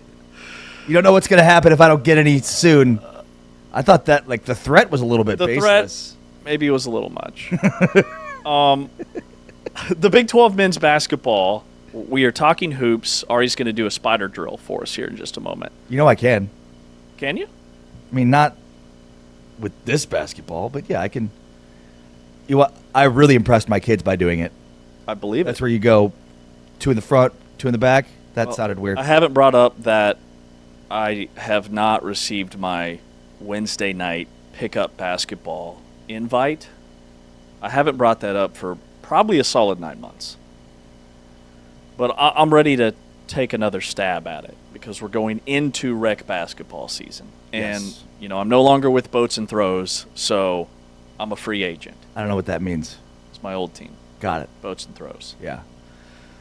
But you're on the waiting list. Okay. That team sounds like one of the teams that was mentioned yesterday in historical figures of, I don't know. What was that? When we were talking college football and we were talking about some of the, Lily ice creams. What was the name of your? That was college basketball. My team was college Boats basketball. and Throws. We were Boats and Throws. Your Boats and Throws. That Had sounds some like a name. sweet unis. Okay, that's what it's all about. Look good, feel good, play good. Who'd you play against? Was it? What do you mean, who'd I Houston play? It was a Cougars? rec basketball team. Got it. So it's part of a league? Yeah, I was in a league. Oh, interesting. You didn't invite me to be in that league. Well, because I didn't know you. It was 3 years ago. Well, how convenient. How dare you not know me 3 years ago? Yeah. Taman, are you a hooper? Yes, You hoop? I do. Okay. I love hoop. I also didn't get invited to your wedding. Wow. Nobody got invited to my wedding. It's just the two of us. Okay, when you get married as many times as we do, the guest list is small. Okay. All right, so the Big 12 preseason basketball poll is out. Smooth transition. Smooth as it gets right there. I'm ready to marry Kelvin Sampson because Houston continues. The ability from this professional guy, I just threw a basketball at him, didn't miss a beat. Didn't miss a beat. I'll eat a muffin. I'll hoop. Houston preseason runaway favorite. Okay, they got 14 first place votes. BYU, your preseason runner-up. Texas Tech 3, Arizona 4, Iowa State 5. The Big 12 men's preseason basketball poll. Then it goes Kansas, Baylor, Cincinnati, Kansas State, TCU, West Virginia 11th, followed by Oklahoma State, Utah, UCF, Colorado, and Arizona State. Should also note that, albeit it is preseason, Oklahoma State just took down Auburn in one of these charity preseason exhibition games, had a pretty good crowd. It was played where? Where was the game played? Birmingham, Alabama. Bama. Paint me a Birmingham. Oklahoma State won that game in overtime. I think they're going to be much improved. But this league, once again, does the league run through Kelvin Sampson and Houston? Here's what Coach Sampson said about his culture. For us, everything starts with relationships. Our culture is built around the relationship we built, that we developed with that young man from our first contact with him, Rossi, until he gets here, and then we strengthen it while he's here. If I told Terrence Arsenault, Emmanuel Sharp, and Jarris Walker, if I told them three cats to run through a brick wall when I first met them, they'd probably drop us. Mm-hmm. If I told them to run through a brick wall right now today, they say, Coach, can I get a running start? Mm-hmm. That's relationships, man. Yep. And that's and my staff is unbelievable. Kellen, Quanas, Hollis, KC, Goldie, Bobby, down the list. We understand that I don't have to be their life, but they are my life. I'm not here for me. I'm here for them. 3 starters coming back. Milos Uzan, flirted with the NBA draft, comes back. Emmanuel Sharp, Joseph Tugler, last year's Big 12 Defensive Player of the Year. Top 5 recruiting class, littered with 5 stars, might be starting 2 freshmen this year. Houston is in a position to not just win the Big 12, but also to win the national championship. Yeah, so there's 2 pieces that I wanted to react to from the Big 12 preseason standings. But first, what you just said. 2 guys that I think are highly motivated to do that. Milos Uzan and Emmanuel Sharp. They don't get to the national championship without those 2 guys. Crucial roles and contributors on major players in that team that played for a national championship last season. But probably both feel like if they had done more, they would have won the national title. Mm-hmm. I mean, Sharp did not have his best game in the national championship game. Same with Uzan, who did not play well in the Final Four, as we discussed, during that period of time. So 2 guys that are extremely highly motivated from what happened last year. Great seasons, but they did not finish the way that they wanted to, and 2 guys in particular that have major control over that. The other side is, where was Kansas on that list? Preseason 6th, I believe, with Darren Peterson coming in. This is the Big 12, yes? Big 12 Conference, Kansas, number 6 in the preseason poll. I mean, that is unbelievable. How many consecutive Big 12 championships did the Jayhawks win? Like 37. I mean, feels like. And they either won it or shared it basically every year of the Big 12's existence, with a few exceptions. In 1999, Texas won the regular season, but Kansas won the tournament championship. In 2000 and 2001, Iowa State won both the regular season and tournament championship. Like, that was about it in terms of Kansas not winning either the regular season or tournament championship.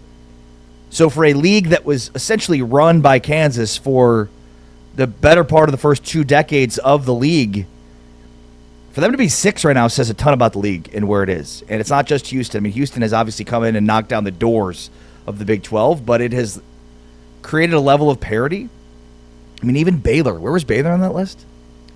Baylor is preseason 7th, right behind Kansas. So you've got 2 teams that have won national championships within the last decade that are 6 and 7 in the Big 12 right now. Says a lot about the strength of the league. Kansas being preseason number 6 is very eye-opening because we don't ever see that from Kansas. Now, Bill Self is still there, last I checked. He has coached some phenomenal freshmen. Grady Dick, Devontae Graham, Ben McLemore, Brandon Rush, Josh Jackson, Joel Embiid, Andrew Wiggins. But here's what he said about KU's freshman Darren Peterson. I would think as a freshman coming in with the ability to put a team on his back, I'll be honest, I don't know that I've had one. Wow. We didn't ask Wiggs to do that as a freshman. Embiid didn't do that as a freshman. Josh had Frank Mason and Devontae Graham, didn't ask to do as a freshman. With this particular roster, let's just call it like it is. Darren needs to be the guy. And if he's that guy, then he'll put up numbers that are as good as anybody we've had here. But the bottom line is those other guys around him need to develop so he can not have to be the guy all the time. Because if Flory keeps developing, Bryson Tiller, Melvin Council, Cole Rosario, Jaden Dawson, if Trey White, if those guys keep developing, then he won't have so much pressure on him to perform. But I haven't been around anybody that's more prepared to be a college freshman that can carry the load more so than what Darren can. He will put up numbers that we've never had here at Kansas. Can Kansas win big like that? And when I say win big, I'm talking about, can Kansas win a national championship like that? Derrick Rose got pretty close. Yeah. If it wasn't for Kansas, and that's the comp. Like, he is Derrick Rose level good. But remember, Memphis had a ridiculous team around him that had been very experienced in playing together. Very true. Chris Douglas-Roberts and Anthony Anderson. I mean, there was a really good group around him. I think the part that Bill Self said there, the second part, is the development of some of these other guys around him. That's the difference between KU being a fun team to watch that has a number 1 overall pick that flames out in the tournament versus a national championship, legitimate national championship contender. I think most people view Kansas right now as, well, Peterson is so good, but what do they have around him? How much depth do they have? It's a big reason why they're 21st or whatever, 19th in the preseason poll. John Rothstein had him 32nd in his preseason rankings. It's hard to disagree with that when what we've seen within recent history is big-time player comes in and puts the team on his back, but that's it. And that is a recipe for flaming out in the tournament. We saw it with Kevin Durant. We see it all the time with like legitimate number 1 pick, one and done type guys. Cooper Flagg went deep, but again, that was probably a better team around him. And I think that's the difference between Kansas winning big and not winning big at all. Being a fun team to watch that has the number 1 overall pick. I think BYU is set up to win more around Dabansa based on the players that are back. So, I want to disagree and say that KU is super underrated this year, and to a degree they are, but I think it's dependent upon their depth becoming actually depth. Yeah, the supporting cast. And I agree with you on BYU. Robert Wright III, transfer from Baylor. Kennard Davis, transfer from Southern Illinois. He's a scorer. Kiba Keita's back, the big down low, who is an athlete. If there was a Bruce Feldman all freaks list for college basketball, he'd be top 5. Richie Saunders is also back for his 19th year of eligibility. Is it Richie Saunders back? Like, he was one of the best players in the conference last year. A.J. DeBonsa, the number 1 player via ESPN Top 100. Before we go to break, Kevin Young, the BYU head coach, on Richie Saunders and what he means for this season. Him and I have had a lot of discussions about, what it looks like for him this year compared to last year. I've been really happy just with his ability to kind of block some of that out, honestly, and just come in and lead by example. But look, man, it reminds me of when I was with the Suns and we traded for this guy named Kevin Durant. And then I remember Devin Booker telling me, man, I've never got so many wide open catch and shoot threes in my life because everyone's worried about Kev. And so I've kind of even seen that here early on. It'll be interesting when we start playing other teams, what they choose to do in terms of their defensive assignments. But I think it's going to open up for Richie for sure. I mean, it's growing pains at the same time. He may not get some of the shots early on that he was used to. We got to kind of work through all that, which we're currently doing. And the thing that's really stood out is, you're talking about AJ, you're talking about Richie, then next thing you know, Rob Wright's living at the rim because, you forget about him. And then Kennard Davis is making a 3 and so on and so forth. And so when you're able to add high-end talent, it does, if it comes together in the way that we hope it does, it really opens the door up for a lot of other guys because, they're not the focal point of the scouting reports and so forth. And so our hope is that it opens up the world for a lot of our guys. See, like, talent across the board, all these guys that play on these teams are really good and talented and proven that, right? Like, you're not going to play at this level unless it. But part of the confidence the players have to have is from these guys. If the rest of the team stands around to watch Darren Peterson or AJ DeBansa do his thing, there's no confidence they're going to have. And now if you're passing out to those shooters, they're not going to hit shots. The more confidence you instill in your team, the more you instill that confidence, the better they're going to be around them. And I think that's the key for both BYU and Kansas. BYU has players with skins on the wall that have done it before already, that have proven it that they could do it. KU doesn't, not as much, but it's the same principle. If you're standing around as players watching Darren Peterson or AJ DeBansa do his thing, you're not going to be confident when the ball is in your hands. But if you are and you're constantly involved, that elicits more of that. Love the Kevin Durant, Devin Booker comp from Coach Kevin Young. More BYU talk on the way. Spencer Linton from BYU TV will join us to preview the Holy War. Might touch on some basketball as well before we dive into some more Big 12 football game previews. He's Ari. I'm James Taman on the controls. This is Big 12 Today on Big 12 Radio and on your screen via Big 12 Studios.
Studios, and we are so excited to be joined right now by Drew Watkins, the Senior Vice President and Creative Director for Warner Brothers Discovery, overseeing production and managing staff of the Turner Sports and NBA TV Creative. What's going on, Drew? How are you?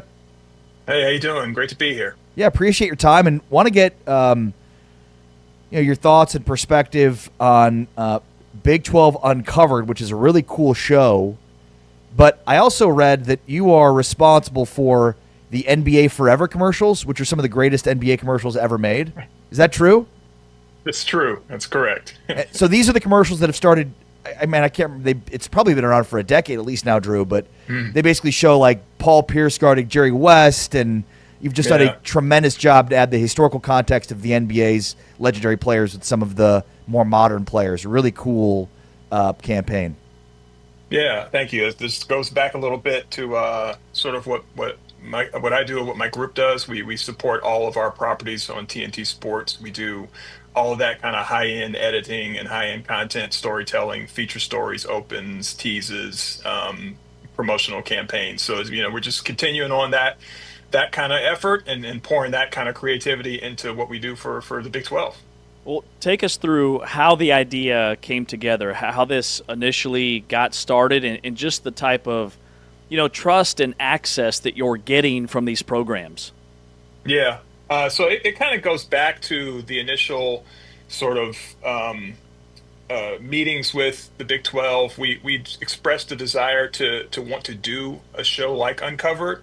We know that high-end college football is very exciting. The fans are very passionate, and they love access. So in our early communications with the Big 12 officials, we expressed the idea of, hey, what if we did this 30-minute show with the idea that it would be turned around in real time, and we're shooting the week of the game, the week leading up to the game on our air, and we're doing a pretty fast turnaround from a post-production standpoint, which is not commonly done. Usually people do these access shows, and it takes a little time to put them together, and they come out later, maybe even after the season.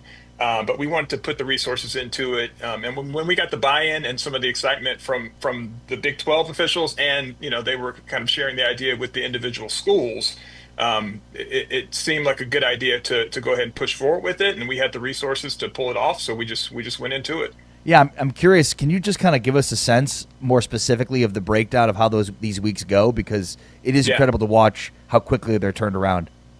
Yeah. So the way it goes, I'll give you a little peek of how the sausage is made. So obviously all of the network partners who broadcast Big 12 games, so the schedule plays out, and sometimes you have to pick which game you're going to get. Like all the networks have a pick, so to speak. So you don't necessarily know who you're going to have week 3, 4, 5, 6. And there's a little bit of a time period where, okay, the picks are being made, the games are being played out, the standings are kind of shaking out the way they do. And then you find out what your game is going to be a week or 2 weeks later. So the way we do it is we find out who our game is going to be. We've already communicated with the conference and pretty much with all the schools. Like we kind of told them, hey, we don't know if we're on your schedule yet, but we may be coming to see you. Here's an overview of what we do. Here's kind of an overview of our footprint and what we're looking for. And then once we get to our specific pick of our game and we know who's going to be on our air on a certain Saturday, we will have a meeting with that team and just sort of reintroduce ourselves. We will sort of set the stage for who's coming. It's a fairly small kind of group, and then we'll connect the point people from our production side who are going to be on the ground with the key team officials who they will be interacting with. And we just come with like a list of things that we think would be interesting to capture and cover. And we ask the teams to, hey, if you guys got your own stuff that we wouldn't know about, or your own list of stuff that you'd feel great with us having, access to, and then we kind of meet in the middle, exchange ideas.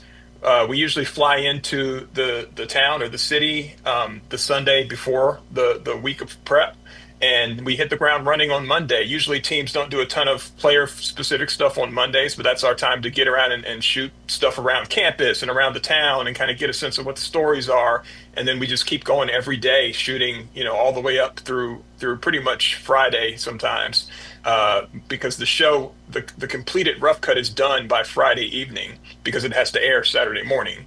As we're shooting every day, there's a team of 5, 6, 7 people on the ground every day on campus.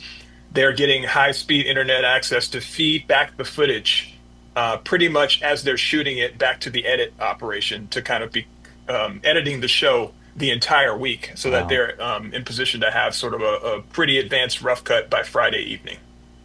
Well, we love all the different fan bases, the different time zones, and just how spread out this league is and how unique it is in terms of the competitive balance. So talk a little bit about, the personalities in this conference that make it perfect for a series like this. Well, that's the interesting thing, and that's the thing that we get from the schools themselves. We always, of course, everybody knows there's usually a quarterback that we're interested in, or there's usually a running back or a defensive standout that we're interested in. But when we talk to the actual schools, when we talk to the coaches, when we talk to the ADs or their sports information people, they can usually point us to somebody who is either a compelling personality or somebody who kind of is making things kind of tick behind the scenes, or just like a long time contributor.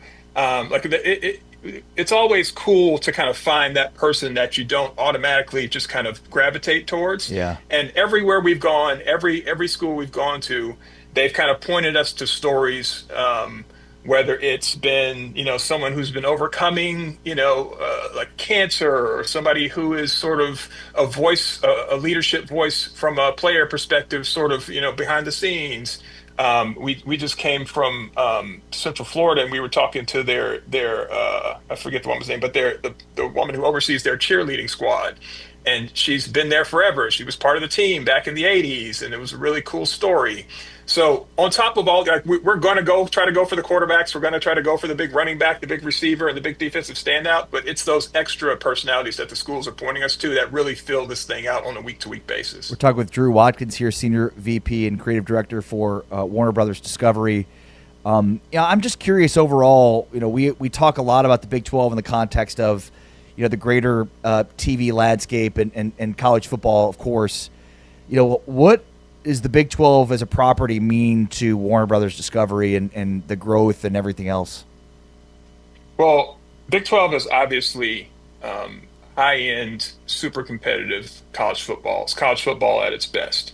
So we haven't done a ton of college football over the recent years. We used to do it way back in the day, but this is sort of our big reemergence in the college football scene. We have some playoff games in our collaboration with ESPN. This is fairly new, and we did Mountain West last year, and Big 12 this year has been a much bigger step into the college football landscape. And I think we get a little taste of college enthusiasm from our collaboration with CBS for March Madness, which is a long-time collaboration. And there's just something about, as you guys know, there's something about college sports, and there's something about that, that ravenous fandom and the sort of purity of the whole thing in terms of just enthusiasm. They're filling stadiums no matter what the record is. The people are coming out no matter how the team is doing. The enthusiasm's always there for the most part, especially with these big storied programs with lots of legacy and lots of stories and lots of history. So it's just a really cool thing to be a part of. College sports in America is enormous. Everybody knows that. College football is enormous. And we're seeing kind of that enthusiasm on both sides, on both fields of play with our college basketball coverage and now our college football coverage. And Big 12 is just fantastic. Yeah, did you say basketball there? What does the future look like in terms of this? Yeah, we obviously are. I don't know how much you guys have read into what we're doing for TNT Sports, but we're starting our coverage of college basketball this fall. We have Big East, we have some Big 12 games, men's and women's, and it'll just be a great complement to what we've been doing historically over the last several years with March Madness.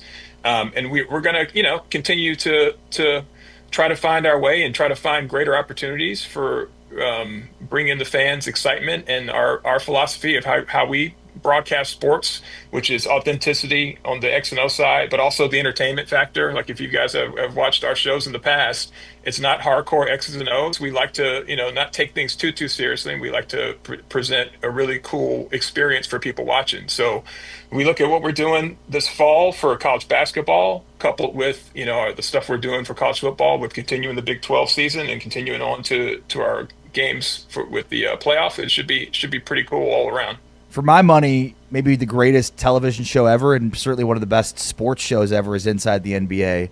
What was your involvement in that, and can we reinvent it for the Big 12? Yeah, so I've been working here for a long time. I've been with the company for 25 years. When I first started, I was a production assistant. I worked on, my first gig was working on Inside the NBA, doing graphics and working with, the team that cuts out the little heads and puts them on Charles's body, stuff like that. So the gone fishing stuff. Yeah, that's classic. Gone fishing, all that stuff, all those skits and bits. That was kind of my entry into TNT sports world. And I've learned that that philosophy definitely resonates, of having fun, not being too serious, covering the sport, but doing it with a little bit of a entertaining edge. And we try to do that. Like I don't know how much you guys watch our studio shows around our other sports, or even our Big 12 studio show. Those guys have fun. Yeah. They're not taking it too seriously, but they're also trying to bring the X's and O's when they can. Like we try to cover the sport comprehensively. We try to give the fans exactly what they want. We try to service those fan bases from week to week and team to team. But the philosophy is still the same. The philosophy is have some fun, don't take it too seriously. Kind of mix that pop culture and entertainment with sports, and let people watch it and have an enjoyable experience. So we definitely bring that to our studio shows for sure. Well, and I would say even the actual play-by-play broadcast of the game is kind of modeled around that. At least that's the feel that I get is, watching these games, even while the action's happening, it's a very, watching the game with a buddy environment type feel to it. Is that also a goal and kind of something you target there? Yeah, that's definitely part of it. I mean, the teams that execute this stuff are various sports, including Big 12. There's a lot of overlap with all of our various properties. So the teams that are working on our Big 12 coverage, it's a lot of the same people who have historically worked on Inside the NBA. It's a lot of people who have historically worked on, our March Madness coverage and our baseball coverage. So if you're seeing that kind of like, oh, this is a little bit cool, this is not, too strict or too loose, or it's because the philosophy kind of spreads out through everything we do. And again, there's a lot of people who touch all of our properties that try to give them that same kind of feel. Well, it's extremely entertaining. TNT and Warner Brothers Discovery have done an incredible job so far with the Big 12 product, and we're just super excited to watch and be a part of it. So first off, thank you. Thanks for putting this time and care and effort into the Big 12 in the same way you do for the NBA and all the other products under Warner Brothers Discovery, and keep it coming. Big 12 Uncovered is awesome, great access, and can't wait to see more and more of it. Awesome. Thank you for having me. If you guys like the show, keep watching it. Send in those comments. We love to see it. We want that two-way sort of interaction with fans. So, keep watching and keep letting us know. Will do. Thank you, Drew. Appreciate your time. Drew Watkins, the Senior Vice President for Content for Warner Brothers Discovery, part of Big 12 product and TNT NBA as well. James Westling, Ari Temkin, it's a great show. I would advise people to go check it out, give you an inside look into each school. And though we think of Hard Knocks as being kind of the standard for it, I mean, Hard Knocks is covering one team over the course of a month. Right. This is one program over the course of a week. So it's a lot to get in, but it's entertaining. And they do something different each and every week. There's these stories, and Drew talked about it there, when they sit down with these coaching staffs and administrators and SIDs, they always find the deep level stuff. And it's really well done. And Big 12 fans are loving the TNT broadcasts. This is Big 12 Radio, Big 12 Today, heard on TuneIn. On the way next, we've got a very special guest, James Amari. It's Big 12 Radio.